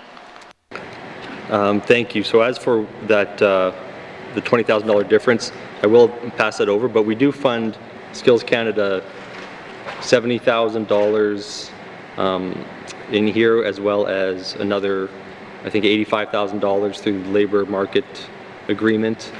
Yeah, I agree. It's I remember when they used to go to the regional centers and have their competitions outside of Yellowknife, and I think it was great. So I'd like to work with them to make that happen again, to to get more students interested in the trades. But on some more of the detail, I can ask Mr. McDonald. Thank you. Thank you, Minister. Deputy Minister MacDonald. Thank you, Madam Chair. I believe for the 2021 year for Skills Canada, we provided them 91,000. That was a little bit more than our typical allocation. We provided some additional federal funding to them during that year, so the difference is just going back to the typical amount. Thank you, Madam Chair. Thank you. Member for Great Slave. Yeah, and that's what I thought it probably was. Again, I know it's a small line item, but definitely one that I think is important. I may have this a little bit mixed up, so maybe I'll just ask for an explanation. But with this language proficiency testing, is this the testing that immigrants or people coming to the Northwest Territories that are going through the immigration process need to take, their English proficiency? And is that offered here in the Territory, and why is it no longer there any money there? Thank you. Thank you. Minister Vicini. Yes, that is the language. That is, as the member described it, it is offered here, provided by Collège Nordique.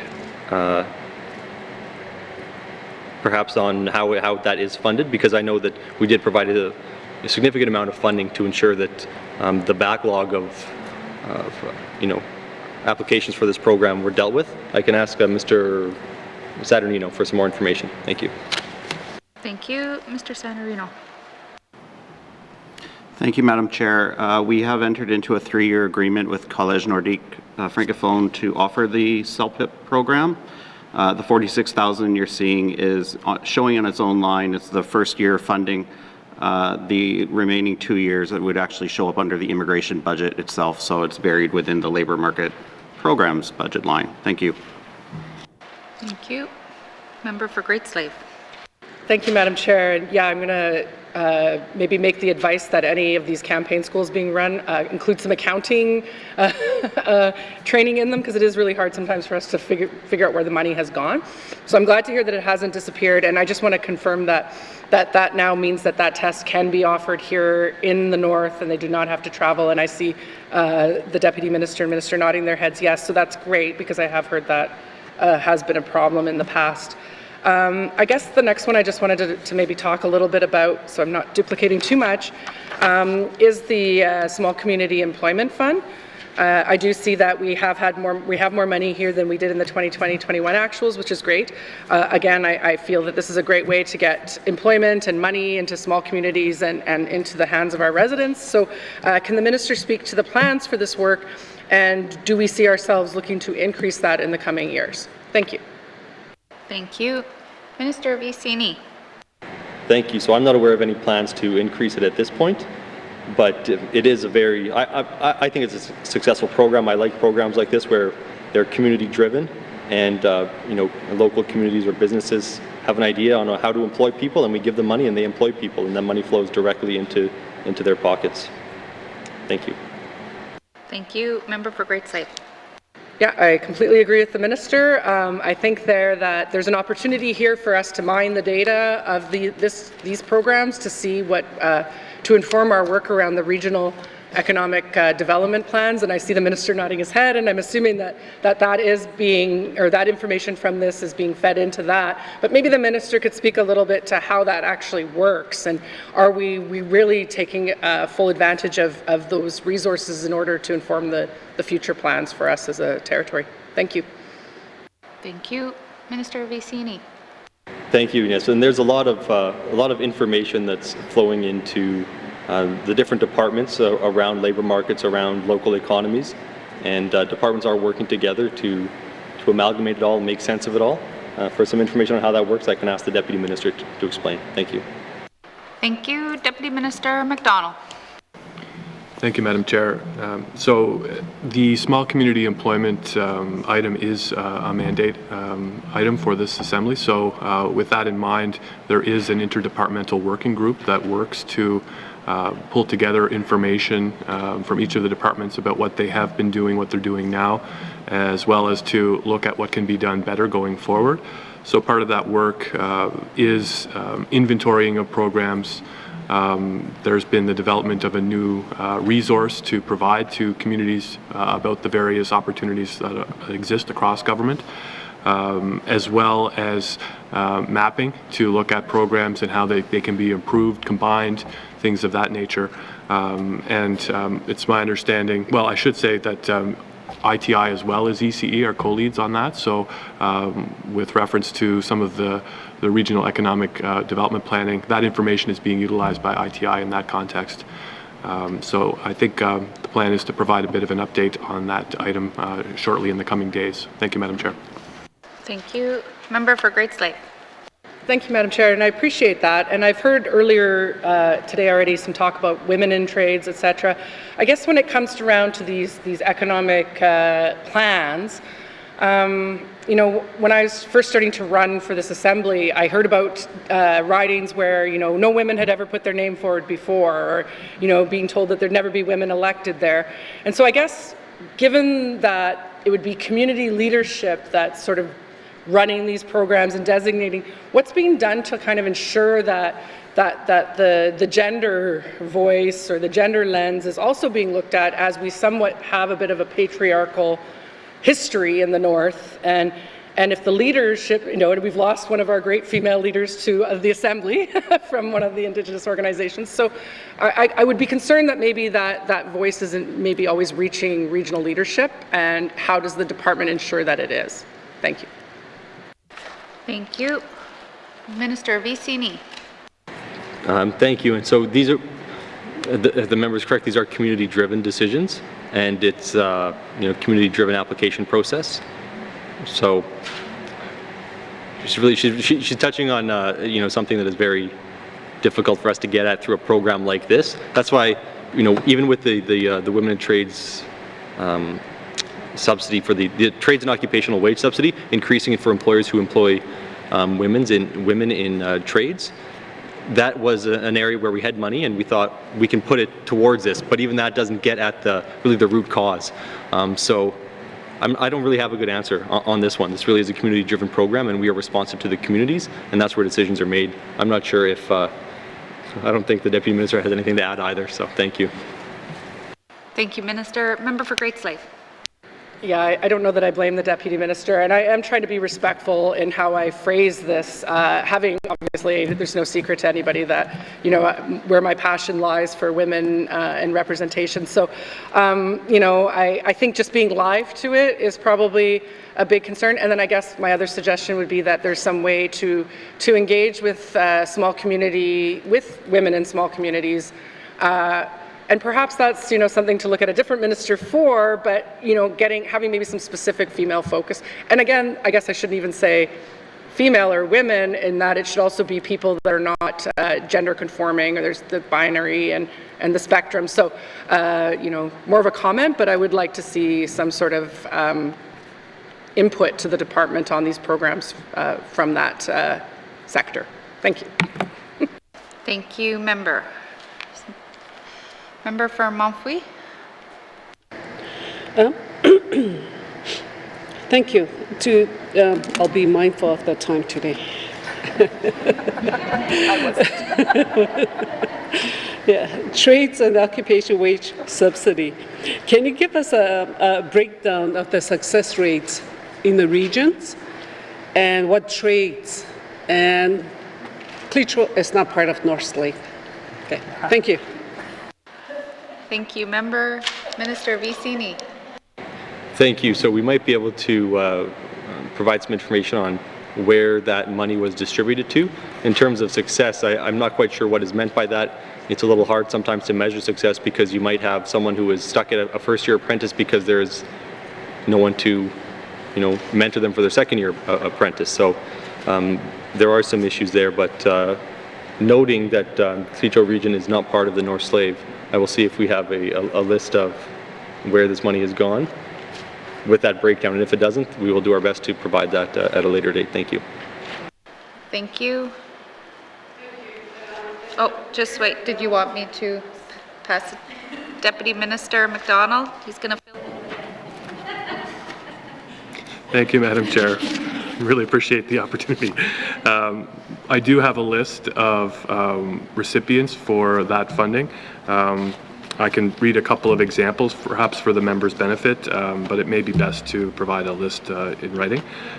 So some examples, you know, Arctic Canada Construction, Fort Simpson Housing Authority, Inuvialuit Development Corporation. So it really is a fairly comprehensive and wide-ranging list of Indigenous governments and organizations, private sector across the territory. Thank you, Madam Chair. Thank you. So we'll, for member for Montfouille, if we can get a list or a breakdown for her region, that would be great. I think that's what she's asking. Thank you. Member for Montfouille, did you have further questions? Yes, thank you. Career development and training. The number is really low in this one. It says 30. Well, there was nothing in 2021. I think we know why, but it's budgeted for 30. Why the number is so low? When in many of the small communities, because there's career development, a lot of people benefit from this position. So I'm just wondering why it's low. Thank you. Minister Vicini. Thank you. Well, in fairness, most of this $44 million is for career development and training in one way or another, but for that specific item, I can ask Mr. Saturnino to chime in. Thank you. Thank you, Mr. Saturnino. Thank you, Madam Chair. As the Minister alluded to, there's a lot of funding in this budget that goes towards career development, and a lot of it is spread out throughout the regions. This particular line, 30,000, is actually funding that is currently earmarked to support programs through the Mine Training Society, and they have in the 2020-2021, we're not actually did not deliver a number of programs. However, the funding still remains there, and we use it typically for supporting participant costs, where the majority of their program is funded through the federal government. Thank you. Thank you. Are there other members who wish to ask questions on labor development and advanced education?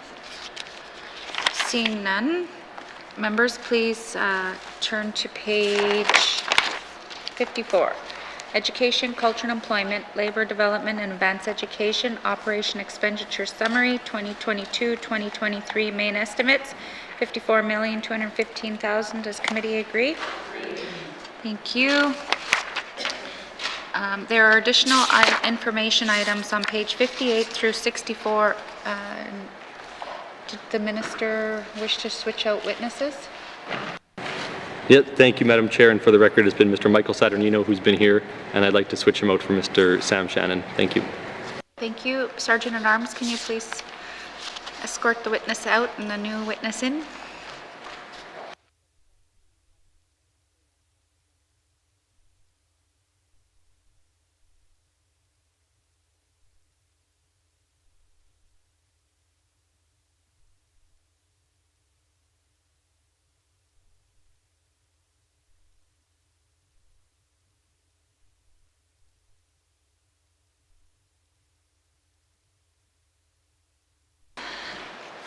Welcome back, Mr. Shannon.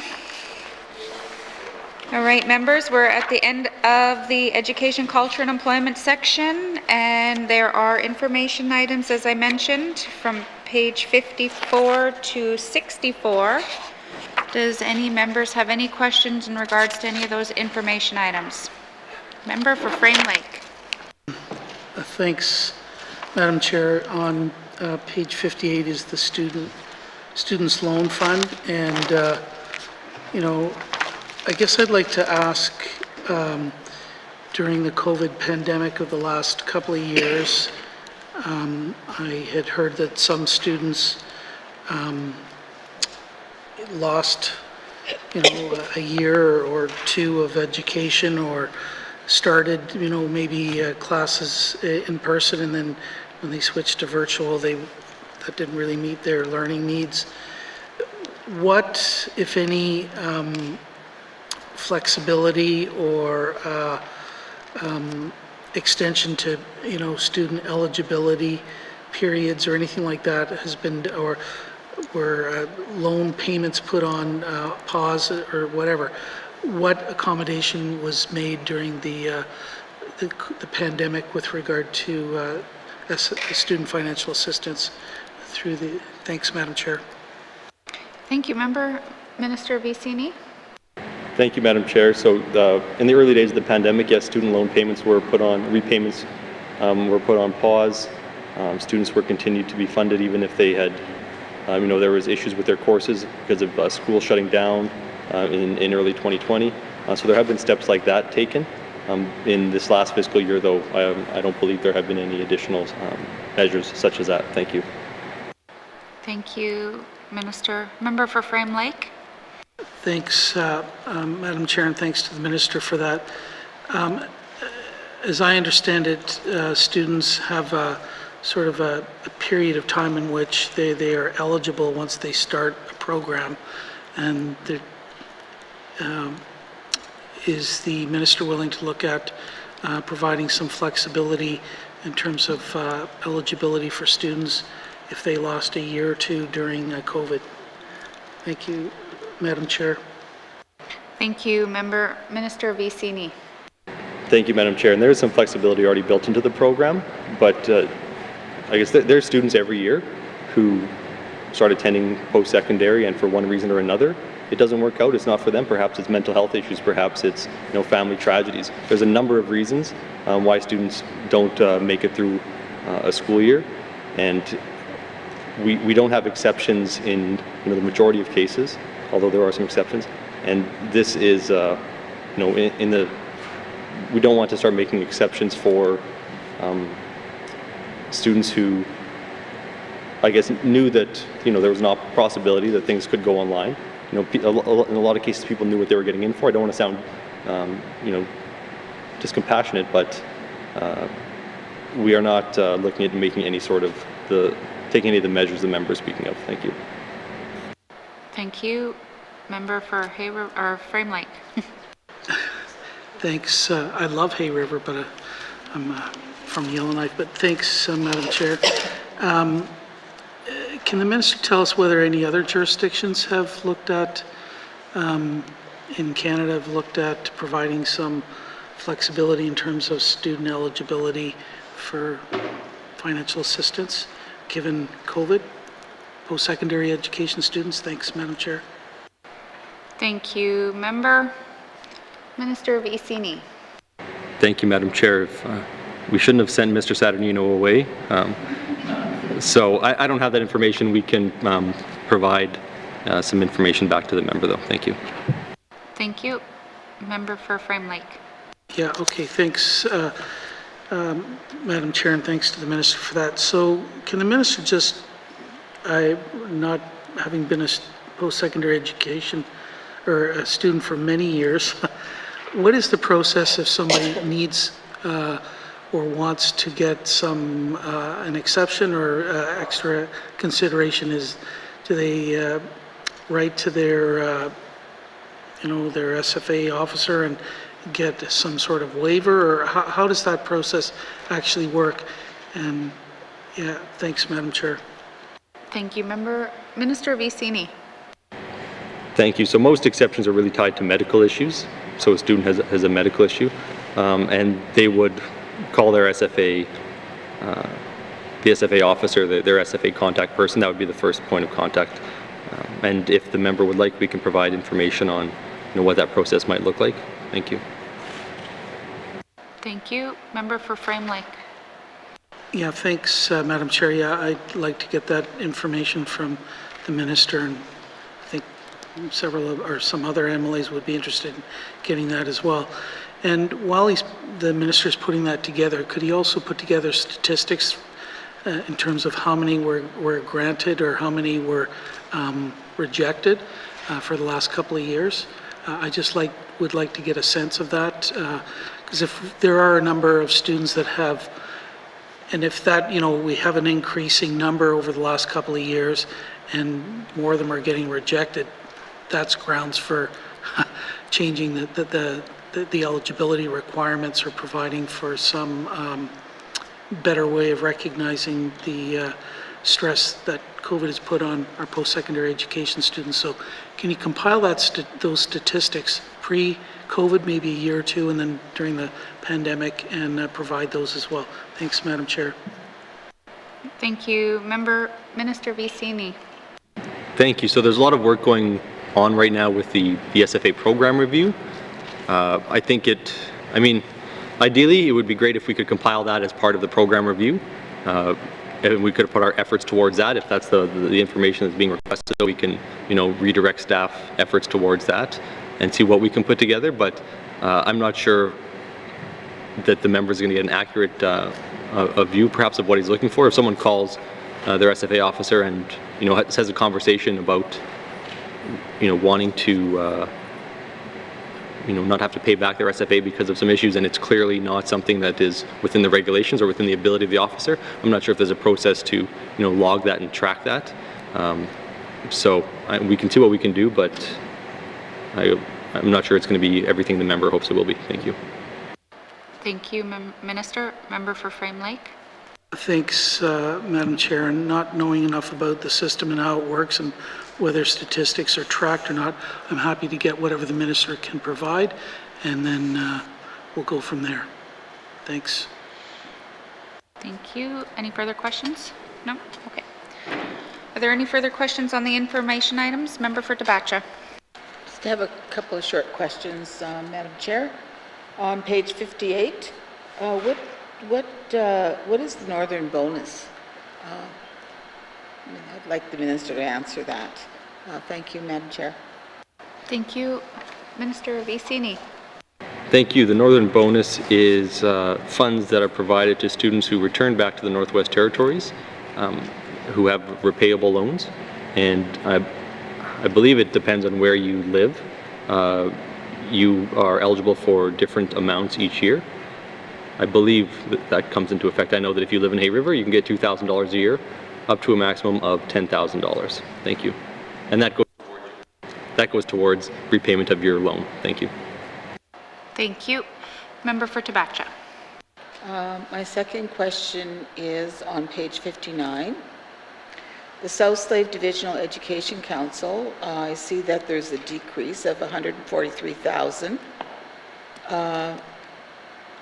was there a program that was let go, or how did they come to that figure? Thank you, Madam Chair. Thank you. Minister Vicini. Thank you. So these numbers are based on the funding formula, our best estimates on the funding formula. Thank you. Thank you, Minister. I'm sorry, Member for Tibacha. Thank you, Madam Chair. So it's based on a formula. So the formula is based on programs, or is it based on per capita? Thank you. Thank you, Minister Vicini. Thank you, and I apologize. I realized how inadequate my answer was as soon as I said it.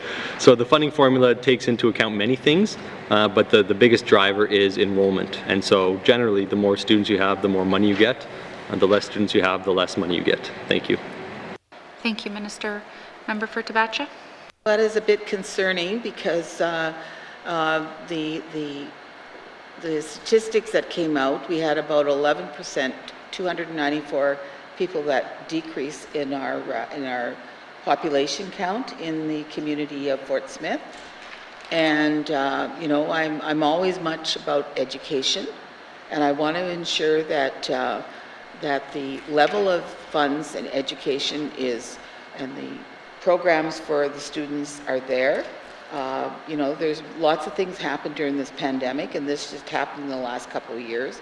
I know things will pick up in the next little while, but that shouldn't be a deterrent to ensure that the programs and the education that everybody receives is on the same level, because I'm very protective of the schools in my community of Fort Smith.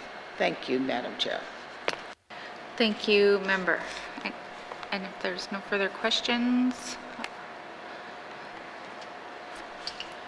any other questions under the information items from members?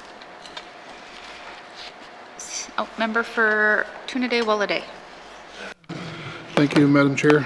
On page 59, I'm just curious in regards to the school in Detta. I don't have the capital plan in front of me, but I would like to ask the Minister where in the capital plan is they're planning to build a new school in Detta.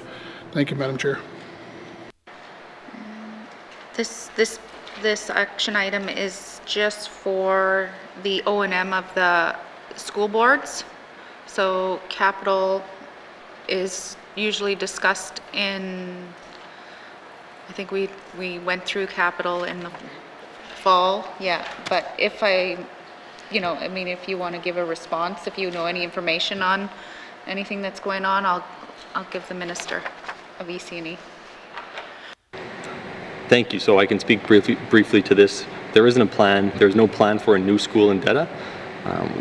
There are 49 schools across the territory, and they are looked at each individually.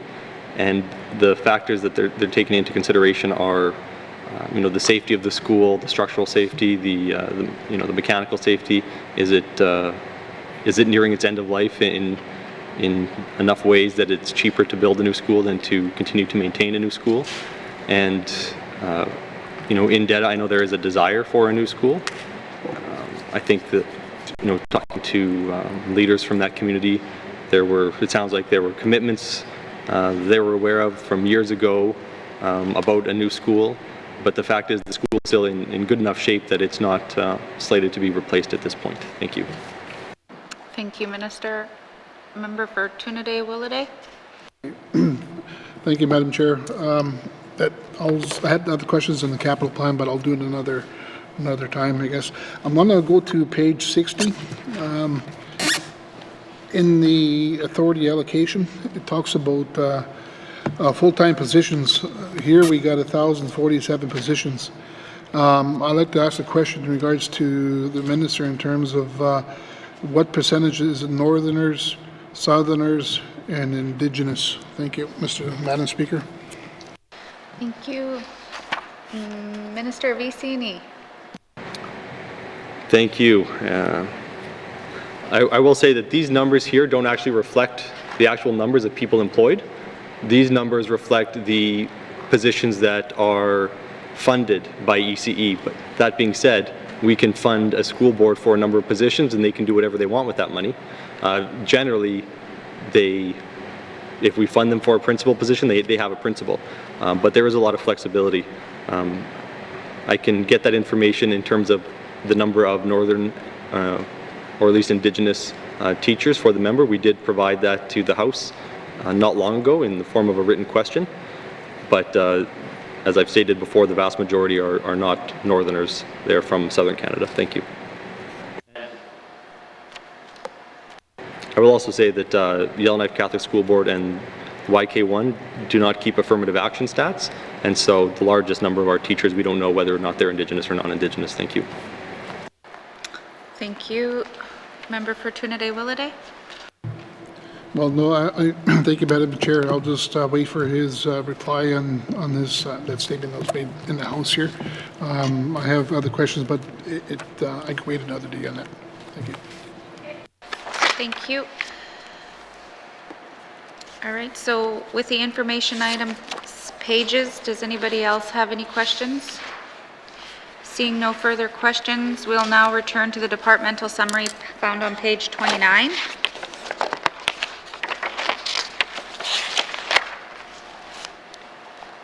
Education, culture, and employment.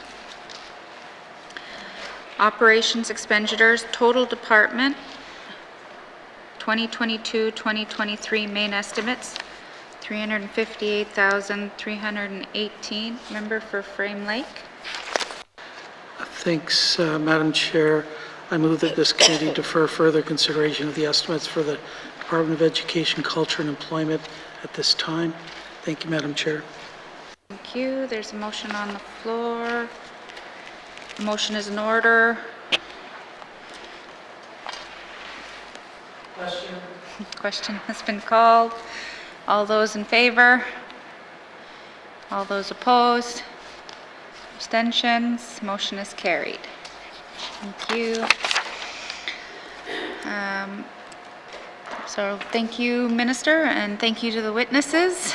Sergeant at Arms, you may please escort the witnesses from the chamber, and we will take a short recess.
I now call Committee of the Whole back to order. Committee, we've agreed to consider table document 561-19 main estimates 2022-2023. Does the Minister of Justice have any opening remarks? Yes, thank you, Madam Chair. I'm here today to present the Department of Justice's main estimates for the fiscal year 2022-2023. Overall, the Department's estimates propose an increase of $3.3 million, or 2.5%, over the 21-22 main estimates. These estimates support the mandate objectives while continuing to meet the N.W.T's fiscal objectives to prioritize responsible and strategic spending. Highlights of these proposed estimates include forced growth funding totaling $2.1 million, of which $252,000 is to establish 1 court officer and 1 legal aid electronic disclosure position. The remaining $1.9 million is additional funding for the Territorial Police Services Agreement, of which $657,000 is for additional RCMP members to better serve N.W.T communities with 2 additional constable positions in Betchico and 1 additional constable position in Toyaktuk. $809,000 for the increased housing costs for RCMP members, and $390,000 for additional resources for the Internet Child Exploitation Unit of the RCMP. Initiative funding of $190,000 to establish a judicial legal officer position. Other adjustments totaling $1.8 million, mainly for the collective agreement increases. Travel reductions in the amount of $160,000. Sunsets of $820,000. These estimates continue to support the priorities of the 19th Legislative Assembly and support the vision of Budget 2022 by working to keep our residents and communities safe and support vulnerable populations. This concludes my opening remarks. Thank you. Thank you. Minister, do you wish to bring witnesses into the House? Yes, I do. Thank you. Sergeant at Arms, please escort the witnesses into the chamber.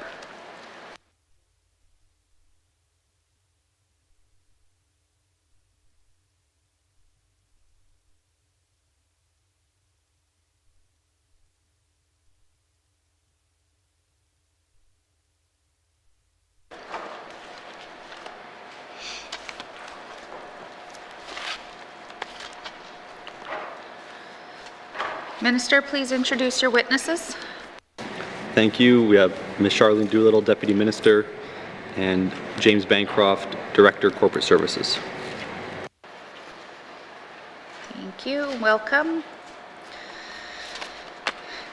Committee has agreed to forego general comments. Does the committee agree to proceed to the detail in the contained table document? Thank you. Oh, just wait 1 second. All right, so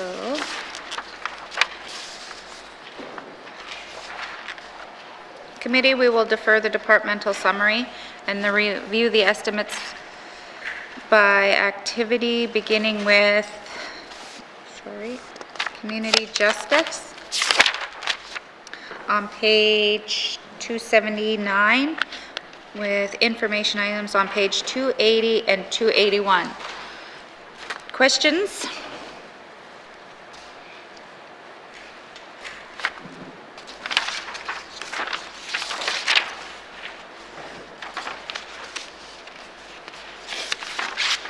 Are there any questions? Member for Yellowknife North. Thank you, Madam Chair. I'm looking at the Community Justice and Committees line on 280. I noticed last fiscal's actuals were $1,658,000, and we have the same budget of $2 million. So there's about $500,000 there that's not being spent. Can I just get an explanation why? And is the reason because we just are not always having community justice committees operate in all the communities? Thank you, Madam Chair. Thank you.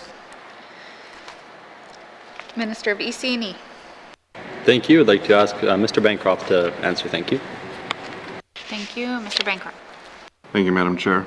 Yes, the downturn there that you see in the 2020-2021 actuals is actually in response to communities struggling to operate certain programmings during the COVID pandemic. we offered a lot of different options to those communities of altering the delivery of those programs, but ultimately some of the programs weren't able to be expensed. Thank you, Chair. Thank you. Member for Yellowknife North. Thank you, Madam Chair. Does the Minister have an update on whether all of our community justice committees are up and operating? And thank you, Madam Chair. Thank you. Minister of ECNE. Thank you. Not every community has a community justice committee, but those that do, I believe are operating. Some are operating at a higher capacity than others. I'm not sure if Deputy Minister has more information. Thank you. Thank you. Deputy Minister Doolittle. Madam Chair, there are 26 communities with funding agreements in place, and another 5 agreements are coming in the months for the communities of Fort McPherson, Fort Good Hope, Cova Lake, Wrigley, and Sax Harbor. Merci, Madam Chair. Thank you. Member for Yellowknife North. Yeah, thank you, Madam Chair. I guess I would just, I think these community justice committees are just a long way away from where we would like them to be. I know many times they've struggled to retain members and retain staff, which has made diversion, difficult. Even here in Yellowknife, when there's been times where you've been unable to divert files because the community justice committee just is not operating. And I think this is an area where we really could be a leader. There's sentencing circles happening in other jurisdictions. There's, all sorts of alternative measures and diversions well beyond what we're doing. Have we done a review about perhaps whether the way we are funding this and the current model can be altered to kind of get this going in the right direction? Thank you, Madam Chair. Thank you, Minister of Minister of Justice. Thank you. So, as I mentioned before, there are some community justice committees that are operating at very high capacity, and it's because they have someone who is, very committed and very good at what they do and very experienced. And there's others where there is constant turnover, and it's often just because that's who is in the community at that time, and maybe someone who would be good at it is doing something else. And so it is tough in a very small population like ours to have so many committees functioning at a very high level all at the same time. That being said, I understand what the member is saying, and in many ways we are a leader. We've been doing this longer than most jurisdictions in Canada. For some information on types of reviews or evaluation or how we keep track of how things are going, I can ask the Deputy Minister to expand. Thank you. Thank you, Deputy Minister Doolittle. Merci, Madam Chair. We currently don't have a review underway. That's something we can certainly look at. We did do the Victim Services Review. So, as the Minister stated, each community has different capacities. We have 26 communities, and I would suggest that's pretty good. 2 communities have not opted into justice committees, and that's Jean-Marie River and Nahanni Butte. We do work with the community justice committees and their coordinators to provide training, and even during the pandemic we've done some individual training and webinar opportunities through Alberta Restorative Justice, Crisis and Trauma, Canadian Domestic Homicide, and Canadian Restorative Justice, and the International Institute for Restorative Practices. So we are trying to build capacity, but there is burnout in some of the communities. Some of the volunteers are often the regular and main volunteers. So we will look into perhaps doing a review and, of course, trying to improve our programs. Thank you, Merci, Madam Chair. Thank you, Deputy Minister. Just a reminder to slow down a little bit for the interpreters. They're still with us. Member for Yellowknife North. Thank you, Madam Chair. Yeah, I think this is in need of a review, and I like the idea of getting as many community ones as possible, and for some of the smaller liquor infractions or probation infractions, please divert them, do it at the community level. But I'll note most jurisdictions have some sort of higher up diversion, Alberta Alternative Justice, where you can refer someone from anywhere in the province, and they run weeks on the land programming. They run really elaborate diversion programming that I just don't think any one of our one community programs could run. So in doing that, have we looked at perhaps creating a higher territorial-wide alternative justice or diversion committee? Thank you, Madam Chair. Thank you. Minister of Justice. Thank you, no, but we do have the Wellness Court and the Domestic Violence Treatment Options Court, so there are some other options, but no, we don't have a super committee in mind for community justice committees. Thank you. Thank you. Member for Great Slave. Thank you, Madam Chair. Madam Chair, I note that this is the area where money that is provided to the YWCA is for I believe, the emergency protection orders, and that is what they're meant by as designate under the Act. This number stayed the same, and I get that this is one area that must be quite difficult to forecast, but given everything that we've been hearing about the pandemic and the effects on the domestic violence situations and mental health, do we anticipate that we're going to need to have more money here? Do we know if the YWCA is busier than they have been before? What sort of analysis and work is being done around that? Thank you. Thank you. Minister of Justice. Thank you. So we do have information on how many EPOs have been issued. I have probably the last year, but I don't have any further back than that. So I'm not sure if Deputy Minister can provide a bit more information on any trends that she might be aware of. Thank you. Thank you. Deputy Minister Doolittle. Merci, Madam Chair. So I believe we're all familiar with, there was we contracted the YWCA. EPOs are a tool, Madam Chair, and not the only tool. They're intended, we also look at, they're not intended to be the only tool. We also look at safety planning as well. Over the 2021 year, 100 cases were filed, and 89 of those cases were judicially confirmed. So far in 21-22, the YWCA has submitted a total of 69 EPO applications, which have all been judicially confirmed. So on target, maybe a little under actually compared to the previous year. Merci, Madam Chair. Thank you. Member for Great Slave. Thank you, Madam Chair. This is one where, though, it's hard to say that just, because maybe a number is a little less, or that doesn't mean that things aren't happening behind the scenes and just aren't being reported. As people are not socializing outside the home so much, there's probably less opportunities for them to have conversations with friends and family, to maybe identify and be encouraged to go. I think everyone's aware of my situation in this last week, and I have been reached out to by the RCMP and by being offered victim services. It took me a bit to realize what had happened to me was something that actually, needs to be reported and talked about, etc. So I feel that there are many that maybe don't realize that they're in a situation where they need help. So if the YWCA were to express that there is more of a need here, and perhaps not necessarily just around the EPOs, but in general, is there more money available to provide them to continue with that service, or will this be a firm number? Thank you. Thank you. Minister of Justice. Thank you. So in addition to the YWCA, and as the member is aware, as she just mentioned, we also have victim services, and that recently was reviewed, and there were some changes made to that, and there were, we were able to redirect some funds to enhance those supports as well. So this is just one area.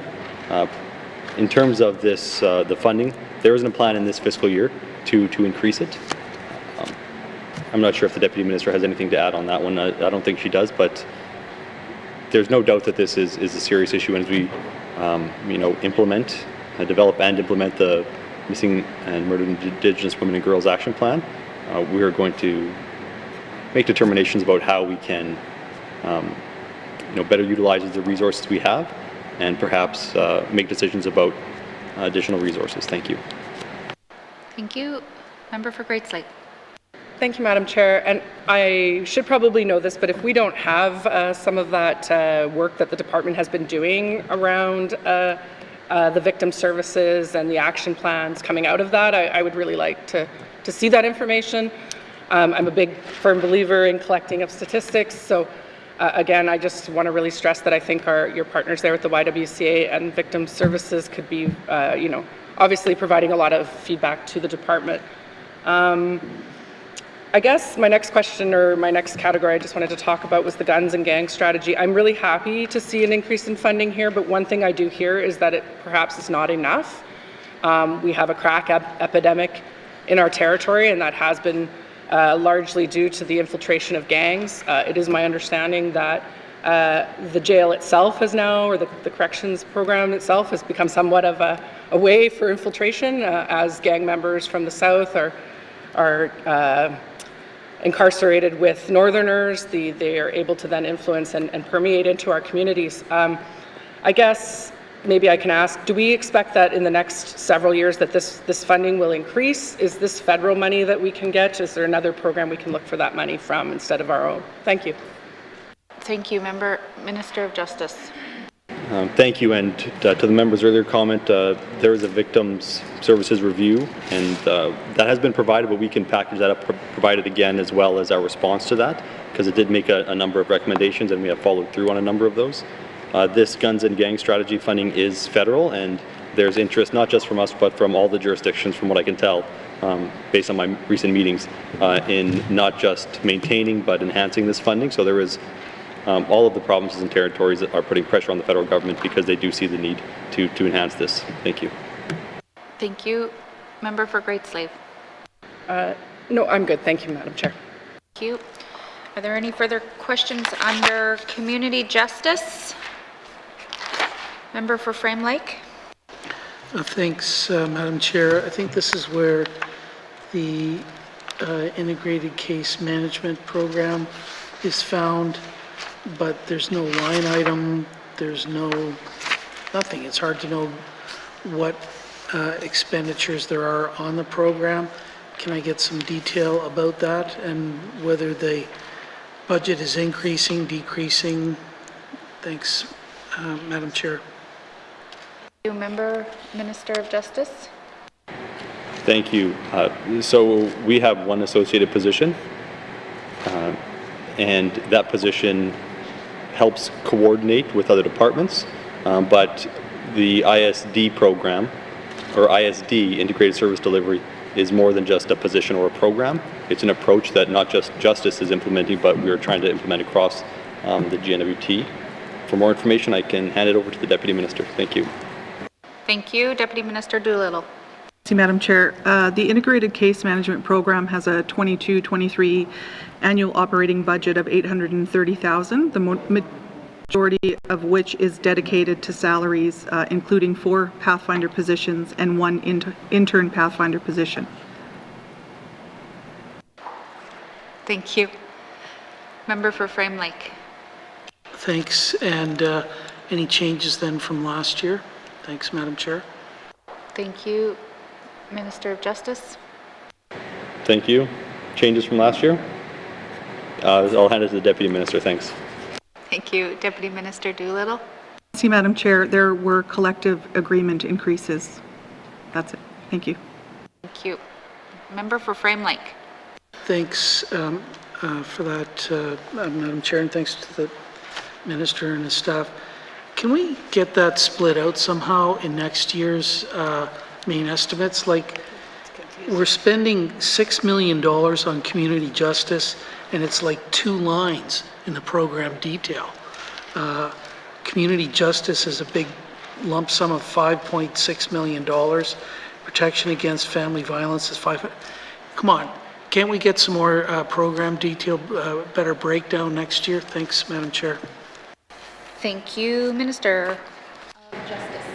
Thank you, and I used to express the same frustration about the $165 million one line in ECE's budget, so I understand where the member's coming from. I'll work with the department and with finance, but there could be rules related to how this is organized that are, beyond my ability to influence. But we can provide committee with a breakdown, a more detailed breakdown. Thank you. Thank you. Member for Frame Lake. No, thanks. I appreciate that commitment from the Minister. And I think that subject's going to come up in one of the other activities that we're going to get to. But on an integrated case management, I understand that this is a program that's largely centered in Yellowknife, and I think a while back we did have a return on social investment study that was done that was very complimentary of the program and the assistance that it offers to the clients. Very successful. Are there any plans to expand this program outside of Yellowknife, perhaps into some of the regional centres? Thanks, Madam Chair. Thank you. Minister of Justice. Thank you, Madam Chair. There are no plans to expand the program as is. It is a Yellowknife program right now, and it is adapting itself to Yellowknife, and I don't think it's a program that you can just transplant into a different community, even if it's a regional centre. That being said, the goal is to figure out how we can offer more integrated services in other communities as well. Thank you. Thank you, Minister. Member for Frame Lake. Thanks, Madam Chair. I would hope that the minister would be a little more flexible there. Look, you can't transplant what is being done here to regional centres, but there's lots of lessons learned, and so I guess the minister's answer is that integrated service delivery is going to subsume what's happening with integrated case management, and somehow that's going to roll out across the Northwest Territories. Is that what I'm hearing the minister say? Thank you. Thank you. Minister of Justice. That's the dream, that we find ways of delivering services in Yellowknife and outside of Yellowknife in a way that is meeting people's needs. This program, ICM, is meeting the needs of a small group of people in Yellowknife, and it's very tailored to their needs in this community. We need an approach that's going to work everywhere. These one-off programs are great, but they don't, ICM is not going to transform how we deliver services. ISD is going to transform how we deliver services, and so that's the work that we have to do. Thank you. Thank you. Member for Frame Lake. Thanks, Madam Chair. Well, I'm not going to hold my breath forever, but I look forward to some results. Thank you, and that's all I've got, Madam Chair. Thank you. Are there any further questions under Community Justice? Member for Tabacha. Thank you, Madam Chair. The Community Justice Committees and projects, when you look at the active positions, it says 2 in the headquarters and 12 in North Slave, and yet it's covering, I'm sure this is also covering South Slave. Very confusing the way it's brought forward here.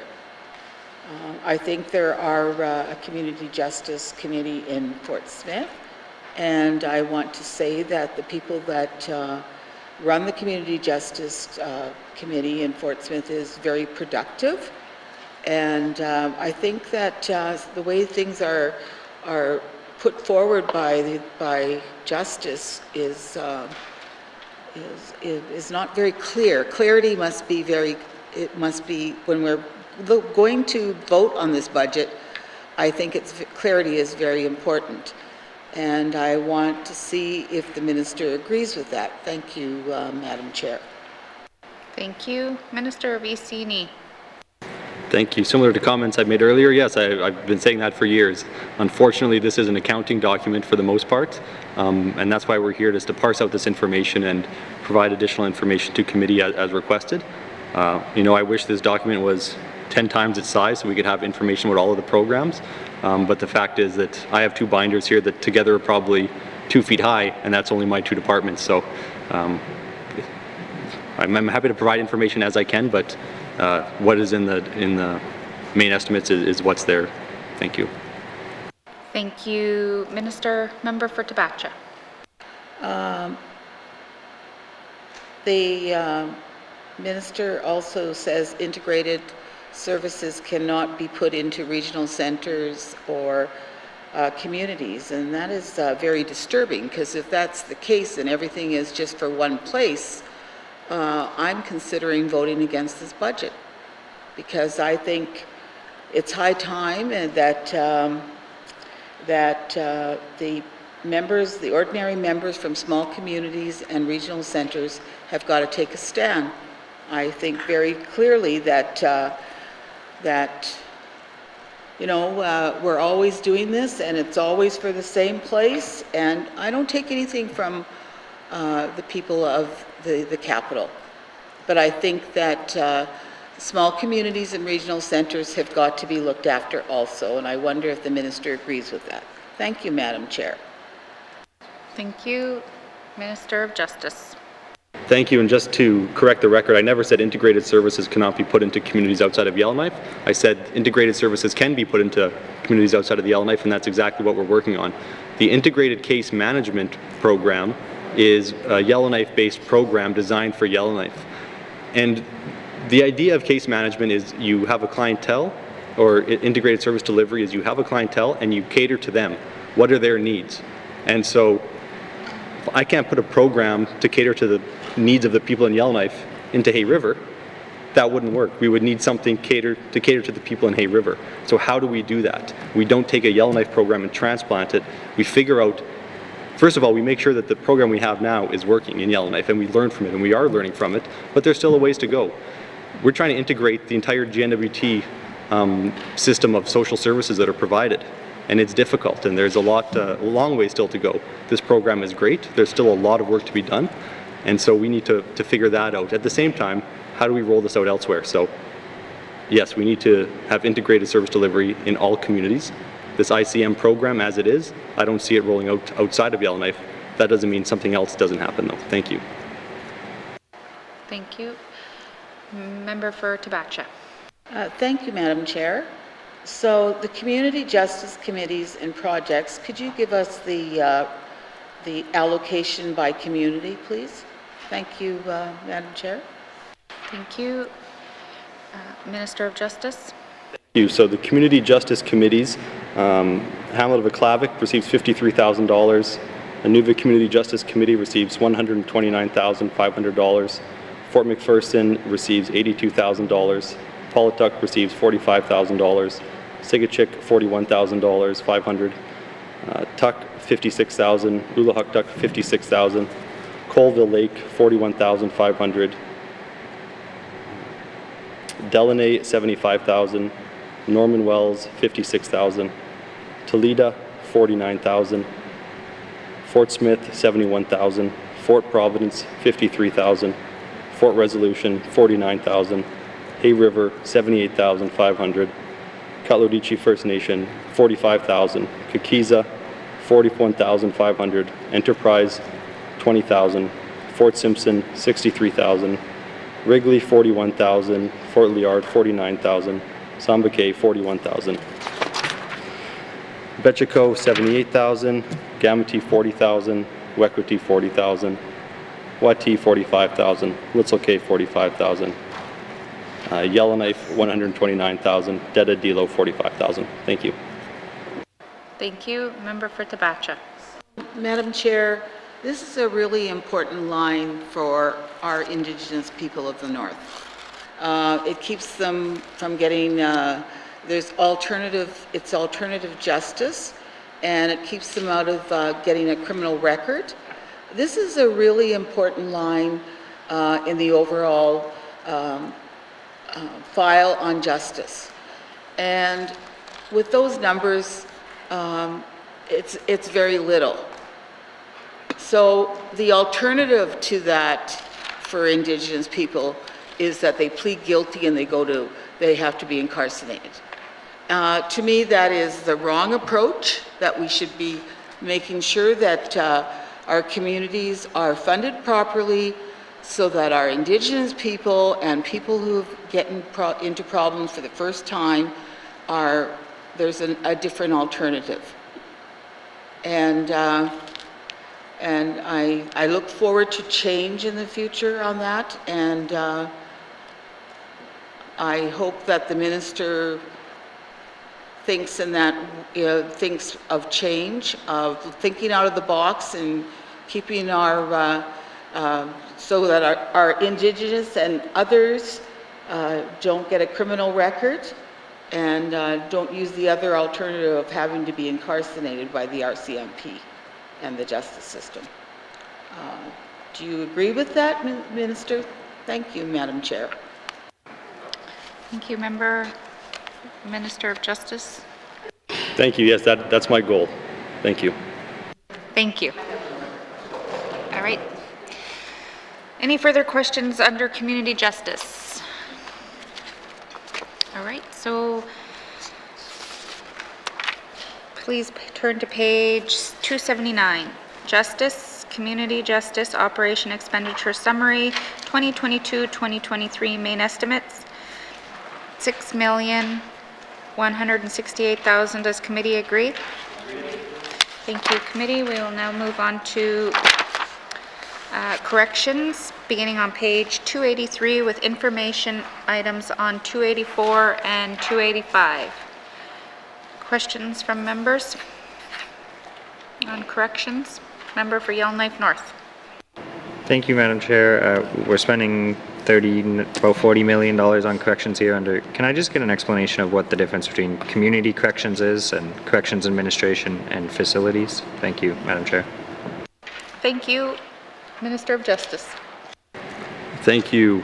So we have probation services, we have the correctional facilities, and we have corrections administration. So for some description of those, I can ask Mr. Bancroft. Thank you.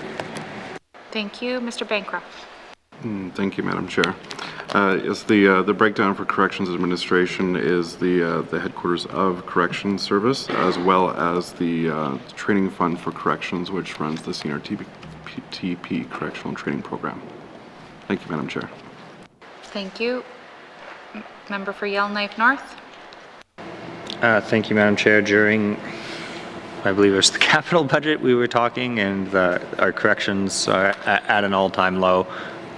Part of this is we suspect due to COVID and the courts have been shut down, but also just a number of other factors. I was just wondering if the Minister had an update of whether we're seeing any trend that the number of inmates is going to go back up. Thank you. Thank you. Minister of Justice. Thank you. Since the last update I gave the House, the number has remained relatively stagnant. The last number I saw last week was somewhere around 75 inmates in the entire system. I suspect it's somewhere close to that, between 75 and 80 today.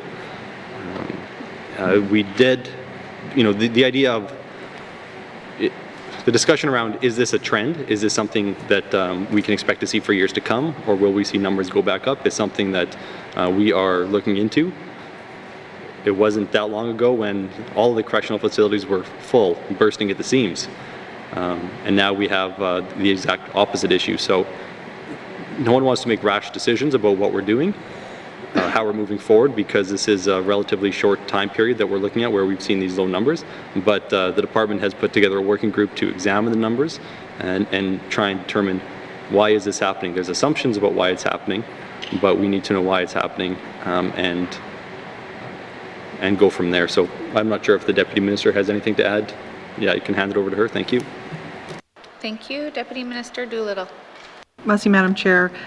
Yes, the total count today is 74 for adults, the physical count, and the total physical count for youth today is 3. So that's 32% of the adult count and 12% of the youth capacity. So, and the Minister is correct. There's a senior management working group that we've created to explore driving factors of the decrease. We're trending down, and if there are any ways to anticipate the trends, we will have to make some assumptions, on why this is happening, but that work has started, and it is a little too soon, we feel, to anticipate what the numbers will be post-pandemic. Thank you, Merci, Madam Chair. Thank you. Member for Yellowknife North. Thank you, Madam Chair.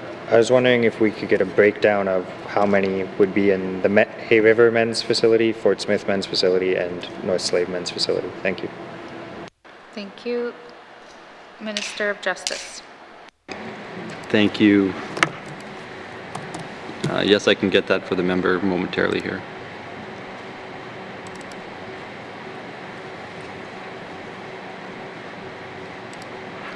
So in the In NSCC, there are 53, SMCC 9, FSCC female 4, and FSCC male, there are 8. Thank you. Thank you. Member for Yellowknife North. Thank you, Madam Chair.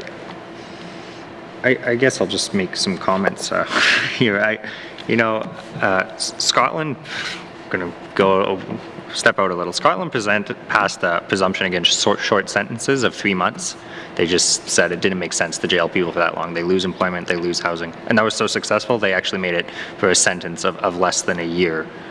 They just don't put people in jail for less than a year. They use probation, alternative measures, treatment, whatever else. And I think, if we did that, we would have no one left in prison. Anyone over 2 years in the Northwest Territories goes to federal prison. And I'll just note, when we go back to the community justice committees, I just really believe when I look at the $40 million we're spending on corrections, with a concerted effort, we could put that into diversion, and we could basically empty out our jails and be leaders in this. So I know we're doing a review of the numbers and what they look like post-COVID, but I know we got some great work doing on government renewal, but I really think that the entire justice system and our spending needs a review here, especially because very serious offenses are dealt with by the feds, they're dealt with by federal corrections, but I question whether the $50 million or so being spent in the last 2 sections is at all accomplishing what we want. So I'll leave that as a comment for the Minister as these various reviews go forward. Thank you, Madam Chair. Thank you. Minister of Justice. Thank you. So the majority of the people in the facilities are remanded, so they haven't been sentenced. So there was, unless no one gets remanded, then we would still have a requirement for a facility. And I hear what the member is saying as well. There's also consideration about victims. Sometimes a victim does want whoever victimized them to not victimize them for at least a short period of time. And there are serious concerns about just not remanding anyone. But that being said, I hear the member's concerns, and I think he's an idealist, and that's we need some idealists always bringing those ideas forward. And I think that I would like to keep the numbers low. The lower the better. So I will continue to work down that path, and I think that that desire is shared by the department as well. Thank you. Thank you, Minister. Are there any further questions under corrections? Member for Frame Lake. Thanks, Madam Chair. Yeah, again, we've got like 3 activities for almost $40 million. I'm sure the Minister will work towards getting a better breakdown of this in the future. But I want to ask about the community advisory boards that were supposed to be set up for correctional facilities, and whether they're indeed in place now, and are there any costs associated with that? And I'm not opposed to costs associated with that. I think these serve a useful purpose, and they were, built into the new legislation. So if I could get some details from the Minister. Thank you, Madam Chair. Thank you. Minister of Justice. Thank you. So the advisory boards that the member is speaking about, they came into existence, I believe, October 1st when the new Corrections Act came into force. We advertised for applicants. We received, unfortunately, very few, and so we've extended the application period, and we've enlisted the MLAs to try and to help us get the word out and talk to interested people. I can ask the Deputy Minister for some more information on where we are with that and potentially any costs associated. Thank you. Thank you. Deputy Minister Doolittle. Merci, Madam Chair. There are small costs associated with that. Yes, we are running another expression of interest in February, so we should have the results for that. We've reviewed the applications for each of the correctional facilities and we'll be establishing a cab at the NSCC. This if not done now, very soon, but we did receive low numbers and applications largely from Yellowknife, so we went out to seek further members, and we're hoping that will be successful. Thank you, Madam Chair. Thank you. Member for Frame Lake. Thanks, Madam Chair. Yeah, I'm just quickly trying to troll through my own emails to see if I got a heads up about this, but if the minister or the staff want to send that again, I'd be happy to put it on my own Facebook page, MLA Facebook page, and so on. So, and I'm sure others would be as well. So, it'd be great to get those in place and operating. I don't think I have any other questions about this section, Madam Chair. Thank you. Thank you, member. Are there any further questions under the corrections? Seeing none, please turn to page 283, Justice Corrections Operation Expenditure Summary 2022-2023 Main Estimates, $39,419,000. Does committee agree? Thank you, committee.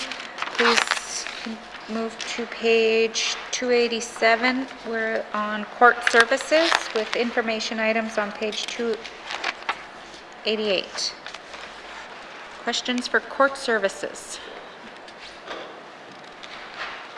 Seeing none.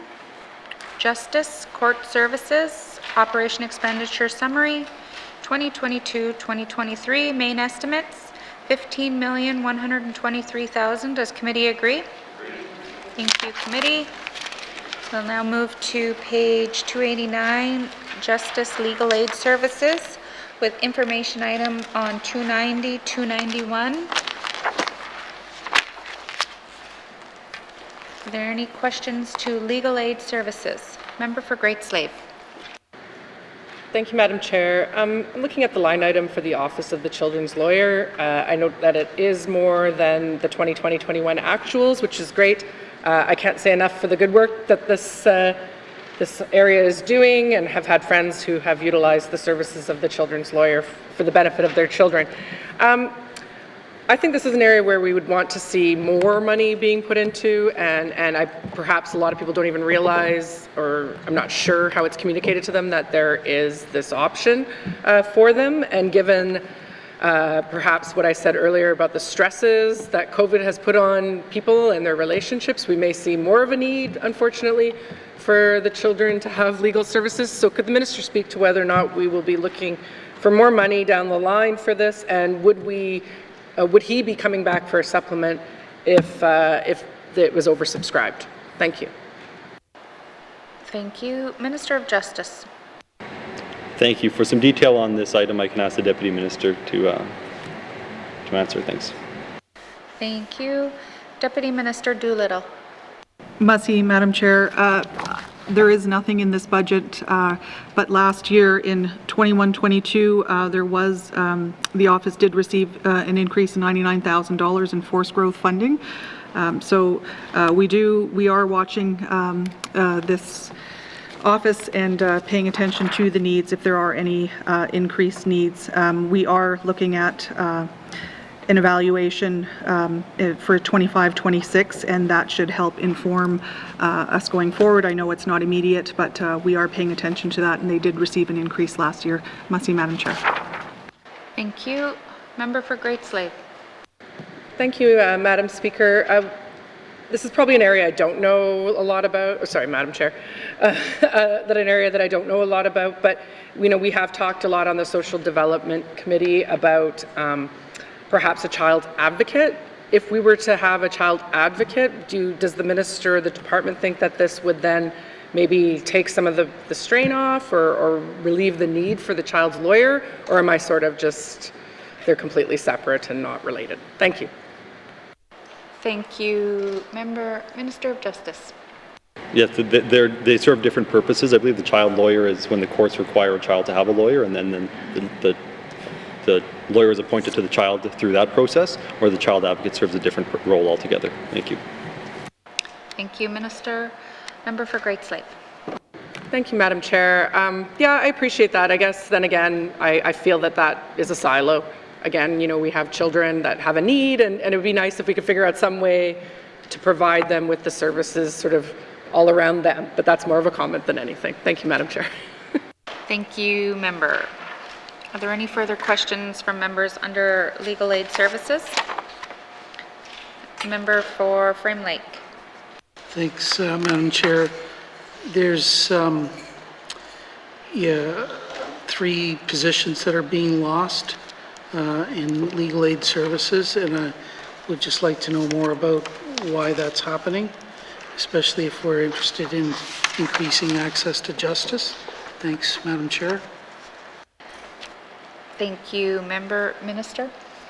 Thank you. Because of the timing of these main estimates, we show a decline in positions, but it's because we are, it's the timing of when we sign our federal agreements, so there's no intention to lose these positions, but the agreement was not signed in time to have it printed in the main estimates, so that money will come forward through a SUP, and those positions will reappear through that SUP. Thank you. Thank you. Member for Frame Lake. Thanks, Madam Chair. So what are we doing to try to increase access to justice through legal aid services? What changes, if any, are being made in terms of this budget? Thanks, Madam Chair. Thank you, Minister. Thank you. There's one position being added. It is a data coordinator, and it has to do with, perhaps I can just ask the Deputy Minister to explain it, because it's a technical position. Thank you. Thank you. Deputy Minister Doolittle. Must be, Madam Chair, if I could just have a moment to sort through my papers. Yes, so this is involving electronic disclosure resources. During the pandemic, the PPSC, Public Prosecution Service of Canada, implemented a permanent procedure by which their staff now transfer virtually all disclosure for court evidence to the Legal Aid Commission electronically. And this has markedly increased the workload of the Legal Aid Commission staff and is causing significant operational disruption. They're not set up to receive disclosure electronically, both in system requirements and staff resources. Disclosure items include audio files, video, paper records, pictures, and its volume is thousands of individual documents and files. And lawyers also travel on circuit and need to have files readily accessible to both staff lawyers and non-N.W.T private bar lawyers who are assigned files. So this position will help receive that and sort and take care of that, those new disclosure, electronic disclosure files. Must be, Madam Chair. Thank you. Member for Frame Lake. Thanks. I don't have anything further. Member for Yellowknife North. Thank you, Madam Chair. I believe right now, according to my count, there's 4 lawyers in the territory who don't live in Yellowknife, and one of them is a member of this House. Have we looked into I know we have some positions that work for legal aid in the communities. None of them are lawyers. Have we looked into the feasibility of moving one of the legal aid clinics outside of Yellowknife? I'm a believer that access to justice requires lawyers in places, even, just to have someone to talk to in a community. And is that something the department has reviewed? Thank you. Thank you. Minister of Justice. Thank you. I believe so. I know I asked the same question in the last assembly, so I can ask the Deputy Minister to speak to that a little bit. Thanks. Thank you. Deputy Minister Doolittle. Must be, Madam Chair. This is something that the department does look at and consider. We do have the clinics here located in Yellowknife, and they're set up that way so they can operate, have clients represented in each clinic that might have might be opposing each other. So it is something we look at. The lawyers also need to have colleagues available to talk to them, to discuss ideas, and the court also is set up largely in Yellowknife. They do circuit courts, but having those clinics in the communities, we have had that in the past. There has been one in N.W.T, and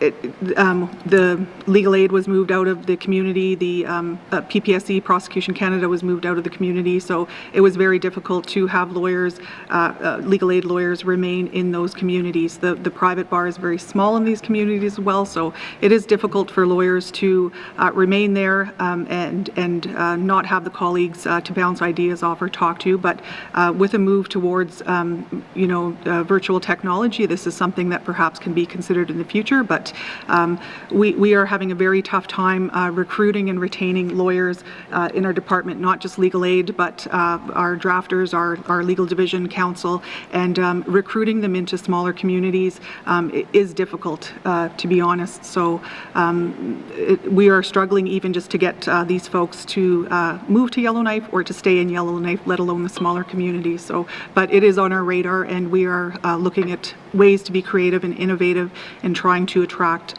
counsel, both government and private bar members, to Yellowknife and the Northwest Territories. Merci, Madam Chair. Thank you. Member for Yellowknife North. Yeah, thank you, Madam Chair. Yeah, I recognize it would probably take some concerted effort, and I know we've really been losing our courthouses outside of Yellowknife, and the one in Hay River is really not doing what it used to, let alone in N.W.T. So I think it would take a very concerted effort by the Department of Justice.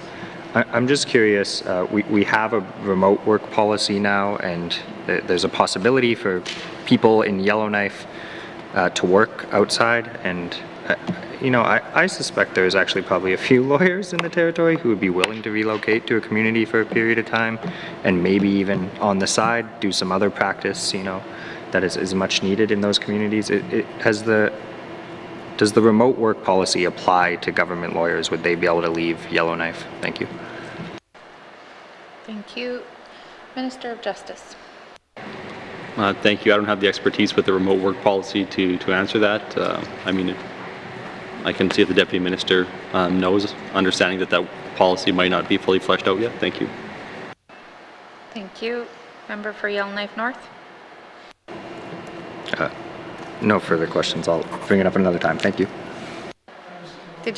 Sorry, Deputy Minister Doolittle. Merci, Madam Chair, and yes, it does apply. Lawyers are positions that certainly could work remotely, and in our, I think we would be happy to have them in any of our 33 communities. There currently is an application for somebody to work remotely, not in a community, but in the city of Yellowknife as well. So this would be something that would totally apply, and we would be open to considering. Merci, Madam Chair. Thank you. Any further questions? No? Okay. Member for Montfouille. Okay.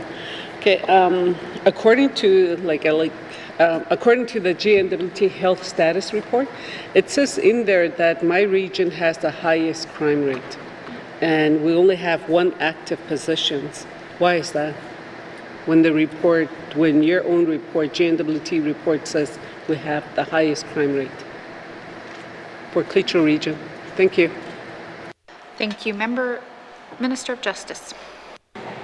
Thank you, Madam Chair. We can get to later sections in here, and the Tlicho will be receiving a number of RCMP positions, and in the past we've added a number of RCMP positions there as well. So we are adding positions, and we have added positions during my time here to that region. Thank you. Okay, thank you. Are there any further questions from members? All right, seeing none.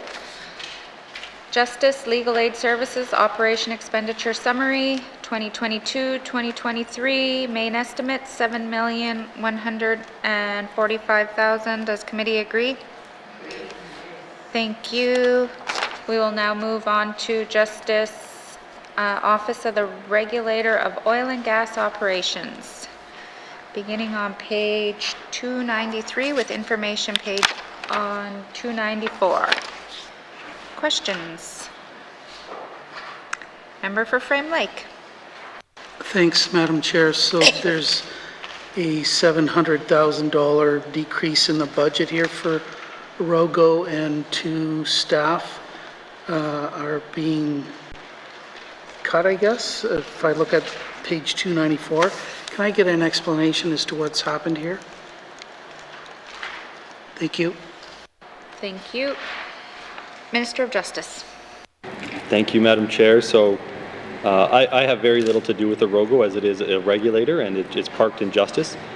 So what happened was this division, or this activity, as it is in the main estimates, was continuously lapsing money each year, around $600,000. So the department contracted somebody to, or a company, to have a look at the operations and work with a ROGO and make a determination about how much they would actually need to operate, understanding that the ROGO is relatively new and it was provided with the budget before it had done anything, and so it was someone's best guess at what a budget would be.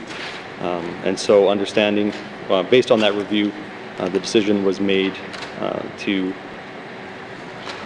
listen to the recommendation of the review and make a cut to the operational budget. Thank you. Thank you. Member for Frame Lake.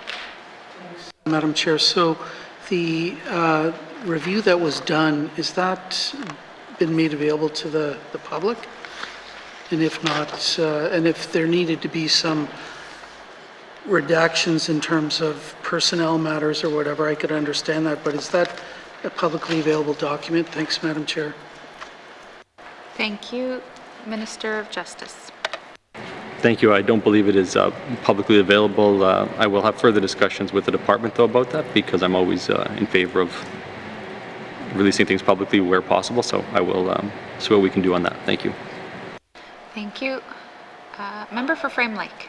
Thanks, Madam Chair. No, I appreciate the minister's commitment to make that information public, and I'm one of the members that actually pushed for a rationalization of resources here, because there's just very little, if any, interest whatsoever in oil and gas resources in the Northwest Territories. So why continue to spend money on managing them when there's no activity taking place? So I understand and pushed for that work to be done. So, but so when the money is cut, where does it go? Thanks, Madam Chair. Thank you. Minister of Justice. Thank you. And you know, with recent events in the world's biggest natural gas producer, perhaps there will be an increase in oil and gas activity in the territory. And if that's the case, then we'll have to see what the operating budget would need to be under those circumstances. But the ROGO, it's funded from the general coffers of the N.W.T, so it goes into the general coffers of the N.W.T. Thank you. Thank you, Minister. Member for Frame Lake. Okay, thanks. I guess where I'm going with this is that, you know, even in the minister's opening remarks, and I don't have them in front of me, I can't access them on Moodle, there was not one mention of reductions in the department. And so how is this actual reduction in the main estimates, how does it appear in what the minister said in classifying the changes in the departmental budget from his opening remarks earlier this afternoon? Thanks, Madam Chair. Thank you. Minister of Justice. Thank you. So it's a reduction. It shows here as a reduction. There's less money this year than there was last year. So there was a cut to this. That money was then used for, you know, something else, the same way all other money in the territory or N.W.T is used for something else. So it went into a big pot of money, and then you know, it was allocated elsewhere. Thank you. Thank you. Member for Frame Lake. Thanks for that. I'm looking at this. It's clearly a reduction. That's not the way it's classified, though, by the Financial Management Board. I believe this is classified as an FMB-approved adjustment. Can the minister confirm that, yes or no? Thanks, Madam Chair. Thank you. Minister of Justice. Thank you. I don't know if I can confirm or deny what is in confidential FMB materials. Thank you. Thank you. Member for Frame Lake. All right. Well, I don't believe I heard, and as I said, I don't have the minister's opening remarks in front of me, and they're not available on Moodle. I don't believe the minister said there was any reductions anywhere in the Department of Justice budget. Can the minister confirm that there were no reductions according to the FMB or classifications? Because I don't think that was in the minister's opening remarks. Thank you, Madam Chair. Thank you, Member for Frame Lake. Minister of Justice. Thank you. So I'm saying right now there's a reduction to Arogo's budget, and Madam Chair, if we can take a short recess and we can I can speak with the Minister of Finance and perhaps legal counsel and figure out this situation. Thank you. All right, let's just take a couple-minute break.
And I will turn it back over to Minister of Justice.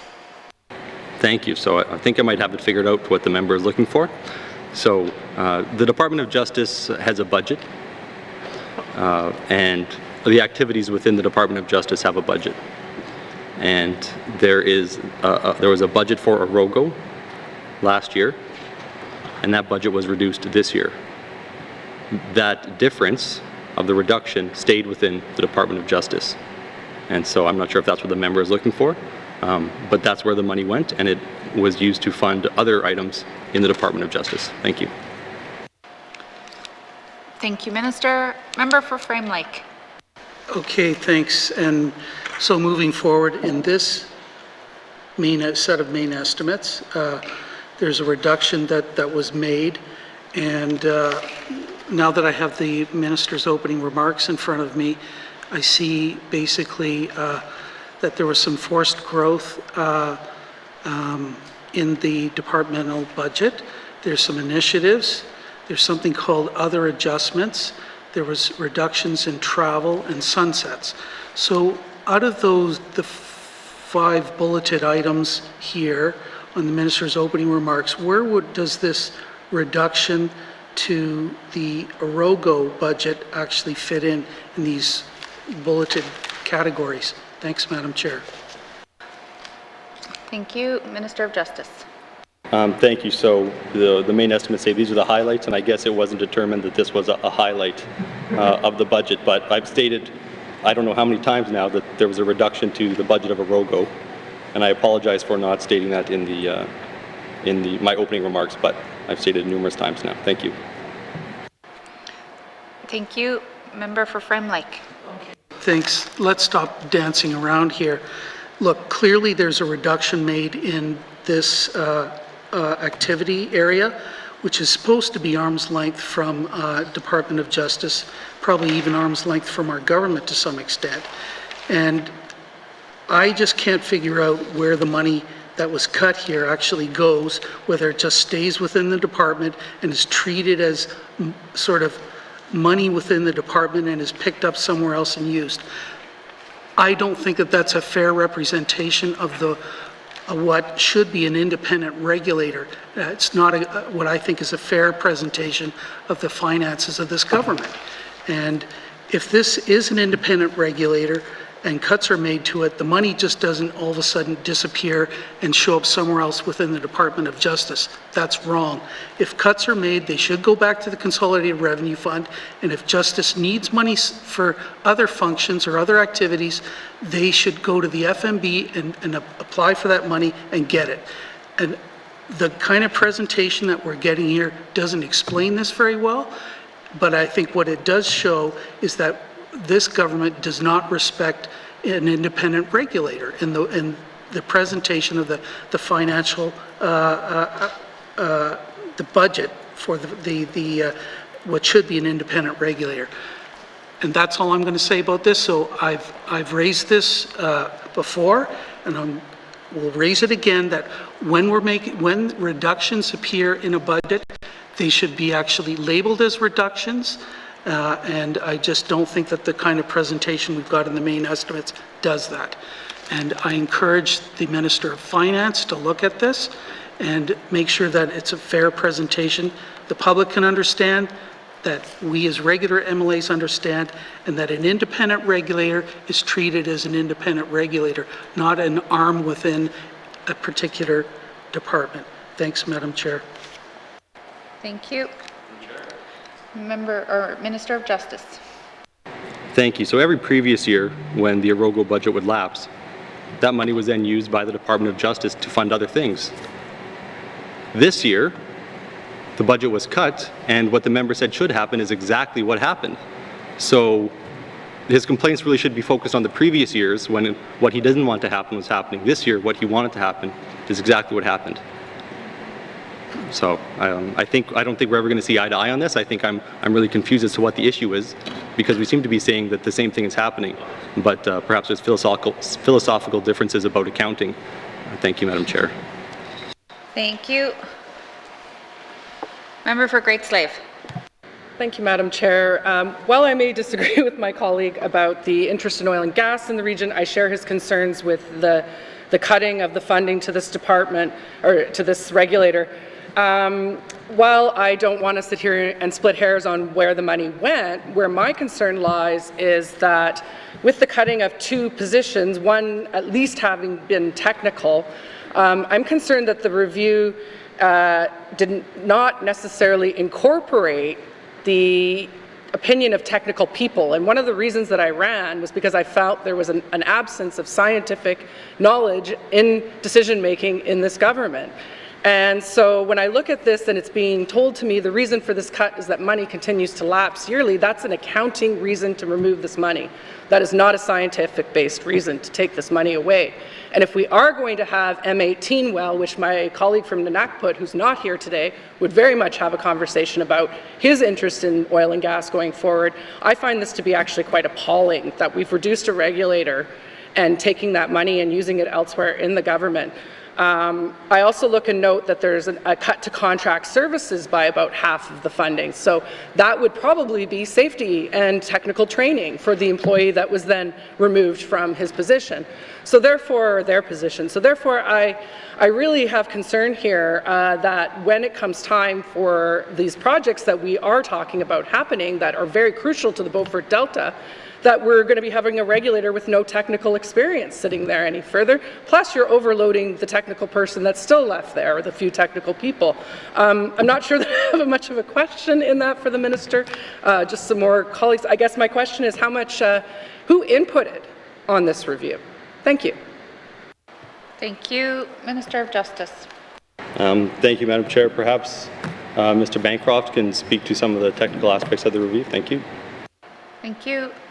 Mr. Bancroft. Madam Chair. Yes, of course, there was multiple stakeholders' point of views taken into account throughout this review. Number one being the Executive Director of Origo, who was fully supportive of this review. Number two being stakeholders within government who were considered experts in the oil and gas industry, and the consultants who were also independent took their expert knowledge and the industry outlook to determine the workload required and the budget required. Thank you, Madam Chair. Thank you. Member for Great Slate. So we often hear that there's no crystal ball in this chamber. So to talk to government people about where they think things are going and deciding to cut, again, a regulator, I have concern with that. The Executive Director is not a technical person who has not been in that role for very long, is my understanding. Were the technical people within the department of this or this regulator, were they consulted about whether they felt their jobs were necessary? Thank you. Thank you. Minister of Justice. Thank you, Madam Chair. I don't have anything to add to what Mr. Bancroft said. Thank you. Member for Great Slate. Thank you. I'll rephrase. Are one of the stakeholders the government consulted within the government, were they the employees within Origo? Thank you. Thank you. Minister of Justice. Thank you, Madam Chair. From what I understand, the Executive Director was the one who was consulted. Thank you. Thank you. Member for Great Slate. Is the Executive Director a technical person? Does that person have a scientific background to understand this? Thank you. Thank you. Minister of Justice. Thank you. There was a budget that was created for this regulator. The budget was created out of thin air with no concept of how much work would actually be needed and what positions would be required. There was a review undertaken to look at what work has been done, what work will need to happen going forward, and a decision was made based on that review. If there is a need in the future for additional money for this, then I personally don't think that we have much of a say, because as a regulator they have a job to do, and we would fund them according to the job they need to do. According to the job they need to do now, this is the funding that is required according to a third-party review. Thank you. Thank you. Member for Great Slave. So will the minister then commit that when they come back needing more money as projects ramp up in the Beaufort Delta, that he'll find that money within the Department of Justice and not come back and take it from our social programs or housing? Thank you. Thank you. Minister of Justice. Thank you. So I don't want to open another can of worms about where money comes from for regulators, but wherever it comes from, it's the coffers of the N.W.T is where it comes from. Thank you. Thank you. Member for Great Slave. Thank you, Madam Chair. Madam Chair, I would like to request that the Minister work with his colleague in ITI and provide us with a forecast of what is happening in the area of oil and gas, such that we can evaluate properly before we get to the point where we need more money and more resources and can't hire those people for the Northwest Territories, that we have some idea of where this is going so we're not playing catch-up and reaction yet again. Thank you. Thank you. Minister of Justice. Thank you, Madam Chair. So I'm pretty hands-off with this regulator because it is arm's length. I think ITI probably would have that information so I can talk to the minister to see what's going on, but I don't get too deep into the business of oil and gas. That is the Minister of ITI. Thank you. Thank you. Member for Great Slave. Yeah, I have concern with that answer as well, just in the sense of like, well then if you have nothing to do with it, why is it in your department? I get that it's justice. Then I would say perhaps it fits better with the Minister of ITI, but then I know we would have everybody saying there's a conflict there as the Minister responsible for industries. So I will just take that as I'm going to continue to harass the Minister about this department or this regulator and hope that, you know, we will see business ramping up in the Beaufort Delta and therefore we will have need for regulators of oil and gas. Thank you. Thank you, Member. Did you have a follow-up, Member or Minister of Justice? Thank you. And this did used to be with Minister of ITI in the previous assembly, and it came to justice so that the minister would have no skin in the game, essentially. But I have started the conversation with my cabinet colleagues about you know, these arm's length regulators and how we structure them and what departments they sit in, because it is rather ad hoc. So maybe somewhere down the line we can figure this out and having a unified approach. Thank you. Thank you. Are there any further questions to the Office of the Regulator of the Oil and Gas Operations? Seeing none. Justice, Office of the Regulator of Oil and Gas Operation Expenditure Summary, 2022-2023 main estimates, $1,230,000. Does committee agree? Thank you. We will now go to page 296, Justice Policing Service. Questions?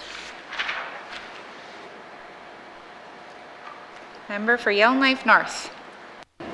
Thank you, Madam Chair. Can the Minister just enlighten me a little about how our police contract works with requests from the RCMP for more staff?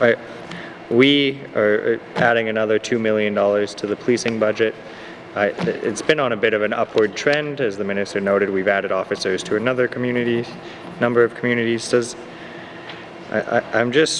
the Minister have to agree to these? Is there some sort of arbitration when the RCMP say they need more resources? I'm just kind of curious how we negotiate with the RCMP the quite appropriate level of resourcing. Thank you. Thank you. Minister of Justice. Thank you, Madam Chair. Yes, there's a significant amount of collaboration between the Department of Justice and the RCMP before we see a final product and before it makes it to the Assembly. Mr. Bancroft can provide some detail on that. Thank you. Thank you. Mr. Bancroft. Thank you, Madam Chair. So the analysis that's generally undertaken is called a GDPRM, which is a General Duty Policing Resource Model Review. It's initiated from the RCMP side, but within collaboration with the Department of Justice. We meet semi-annually on business cases, stressors under the TPSA as far as policing operations go throughout the territory. We look at things like key indicators like overtime costs, operational readiness, occurrences, incidences that are all driving forces towards determining how many police members are required in a community.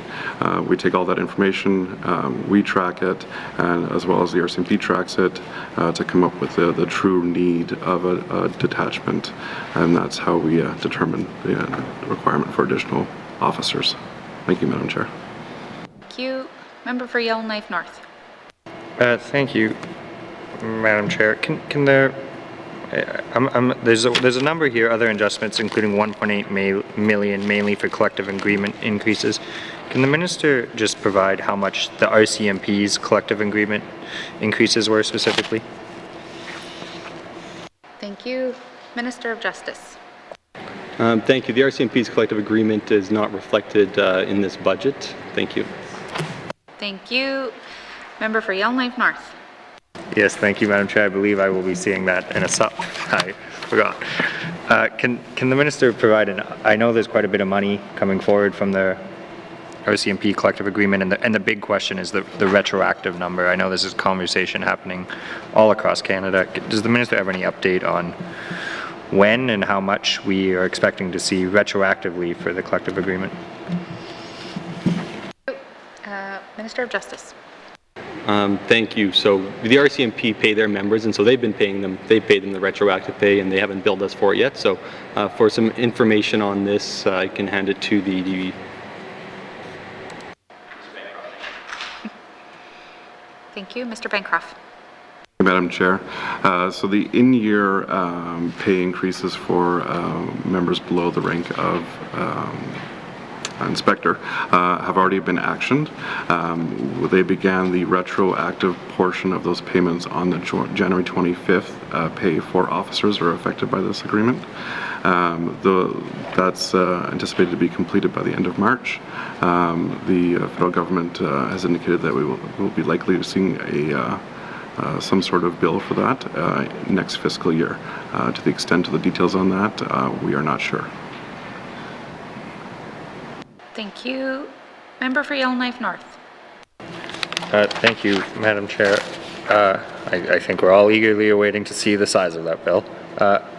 There's $809,000 here for increased housing costs for RCMP members. Can I just get an explanation of whether that's money that then goes to the Housing Corp because they built those RCMP units, or is this a different housing cost? Thank you. Thank you. Minister of Justice. Thank you. I believe that's going to the Housing Corp, but Mr. Bancroft can provide some detail. Thank you. Thank you. Mr. Bancroft. Yes, the member is correct. It is going directly towards the Housing Corporation. Their building is 45 new housing units, 15 already complete and occupied. So the funds flow through the Housing Corp as revenue, and we expense it at a 70% rate through the TPSA. Thank you, Madam Chair. Thank you. Member for Yellowknife North. Thank you, Madam Chair. I kind of get the math here. It makes sense for the Housing Corp to build RCMP units because then we get the 70% rate covered under the agreement, thus giving the Housing Corp a little revenue. Is this $809,000 our portion, or is this then under the 70-30 split? Thank you. Thank you. Minister of Justice. Thank you. Mr. Bancroft, please. Thank you. Mr. Bancroft. Thank you, Madam Chair. The 809 represents the Department of Justice cost at that 70%. Thank you, Madam Chair. Thank you. Member for Yellowknife North. Thank you, Madam Chair. Can I get a bit of an explanation as to what the Internet Child Exploitation Unit is? I see there's $390,000. Are those officers that would be located in the Northwest Territories, or is this a contribution to a federal kind of level? Thank you. Minister of Justice.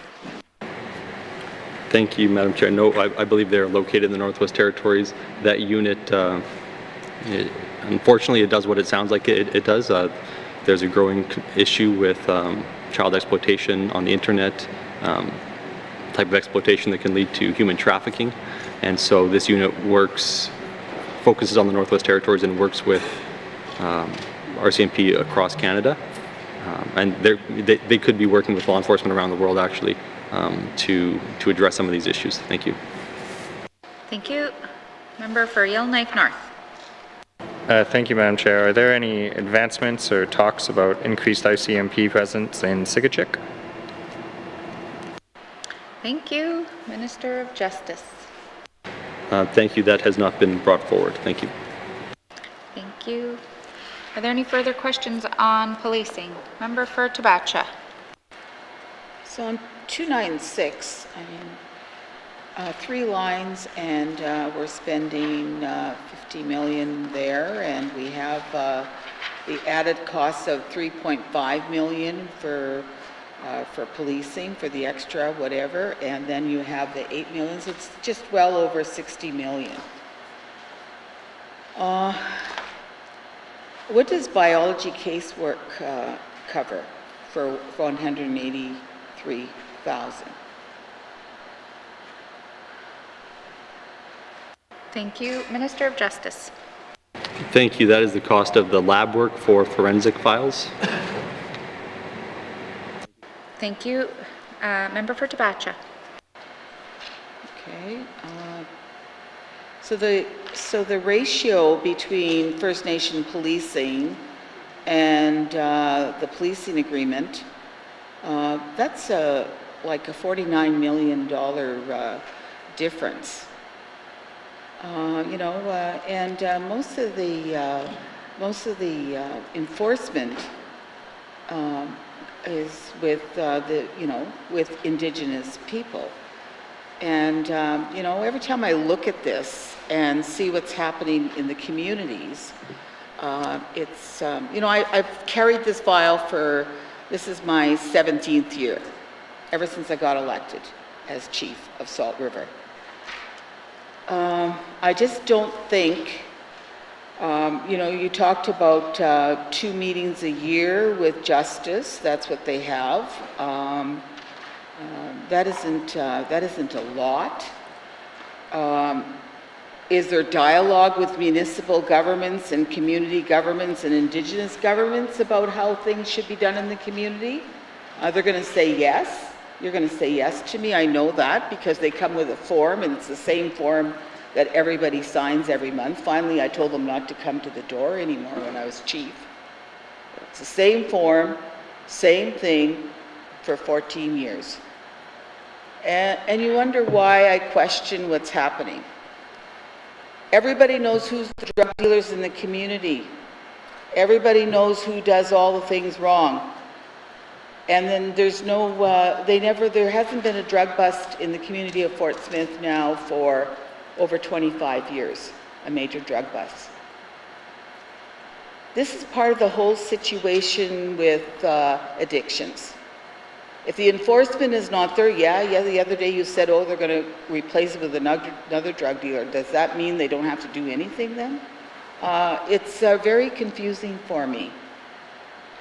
Because the protection and safety of the young people that are going to high school and even younger, and they, you know, and without proper enforcement and visibility in the communities and dialogue with the Indigenous governments and municipal governments, and they go there once a month to a meeting. What does that mean? You know, there's no visibility within the community. And $60 million, they don't even clean their own snow when it snows outside. I didn't know that, but now that there's one of the new duplexes across the road from my office, all they have to do is jump in the car and drive around. And it's very puzzling to me that we have no accountability and no transparency with this file. And yet we're dishing out $60 million without no accountability and no transparency and no oversight. And that's why I'm not going to give up on this file until some of those things are corrected for the community. And I have a lot of people complaining about, you know, even I went myself before Christmas to the detachment. I waited outside there for an hour and a half. No one answered the door because I had a complaint. And then I go back down the road to my office, and the guy's in uniform hanging up the lights on his, Christmas lights on his building in uniform. Very, very, you know, we've got to have more accountability and transparency with this file, especially when we're dispersing that amount of money. And I'm not going to say any more because I'll stay on this file and I'll keep on asking questions. And, you know, I know you went through the whole, and they're not serving every community yet. You know, my colleague just asked if there was an RCMP in Sigajik, and there isn't. So the big empire is here again, and you know, and the communities have got to be served to the fullness with their duties. And when the person at the RCMP station finally arrived, and I went in there, so what do you want here? And I told her, oh, I told her the situation that I came for, and she says, well, what do you want me to do with that? That was her answer. And that's a RCMP officer. I said, oh, just forget it, I'll just go. So I left. I never identified myself or anything. I just went there for a concern. And if this is what's happening to myself, what is happening to the rest of the people in the community? And that's a big question. I know you can't do anything about it today, Mr. Minister, but I want you to think of some of these things because accountability and transparency for that amount of money has got to take place. It's your duty as the Minister of Justice, and I will continue on this file as long as I know that, and whenever I'm here, because I think that it has to take place. Leadership plays a big role in that. If you have the right commander, you would have, you know, the guy, nobody knows who he is. I know who he is. But, you know, if they're going to reach out to the communities and reach out to the things, taking a photo op with the Dene Nation is not serving the communities. Thank you, Madam Chair. Thank you. Member for Tabacha. Minister, did you have any comments? No? Okay. Are there any further questions, comments to policing? Member for Montfouet. Yeah. Thank you. When I asked about the active position, but so I heard the minister say they add more police service in the communities. Okay, police are to keep peace and order, we know that, and to make residents feel safe. But I just want to ask the minister, I would like to know what is the Department of Justice is doing to reduce crime rate in the community. Is it 6 o'clock? Okay. Thank you, Minister. And just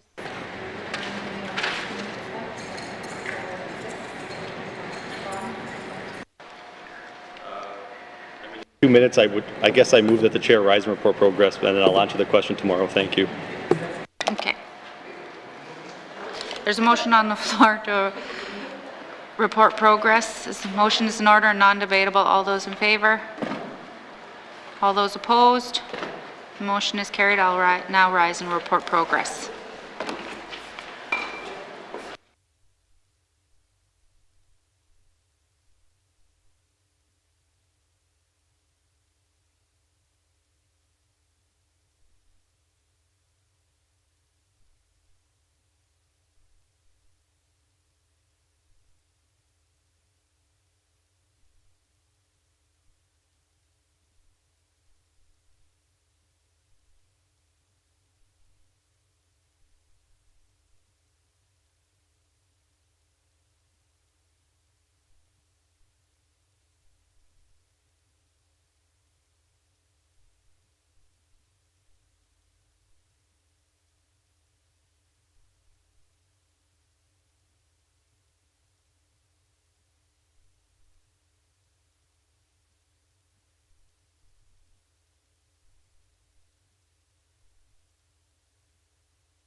May I please have the report of Committee of the Whole, member for N.W.T. Lakes.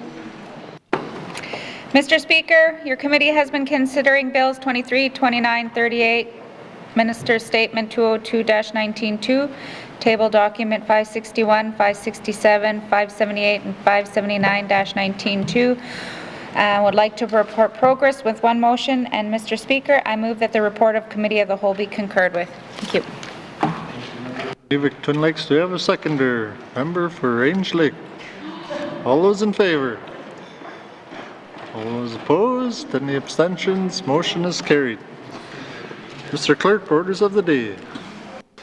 Orders of the day for Friday, March 4th, 2022 at 10 a.m. Prayer, minister statements, member statements, returns to oral questions, recognition of visitors in the gallery, acknowledgements, oral questions, returns to written questions, replies to commissioner's address, petitions, reports of committees and the review of bills, reports of standing and special committees, tabling of documents, notices of motions, notices of motion for first reading of bills, second reading of bills, consideration in committee of the whole of bills and other matters, bills 23, 29, and 38, Minister's Statement 202-19-2, table documents 561, 567, 578, and 579-19-2, report of committee of the whole, third reading of bills, orders of the day. Thank you, Mr. Clerk. This House stands adjourned until Friday, March 4th, 2021 at 10 a.m.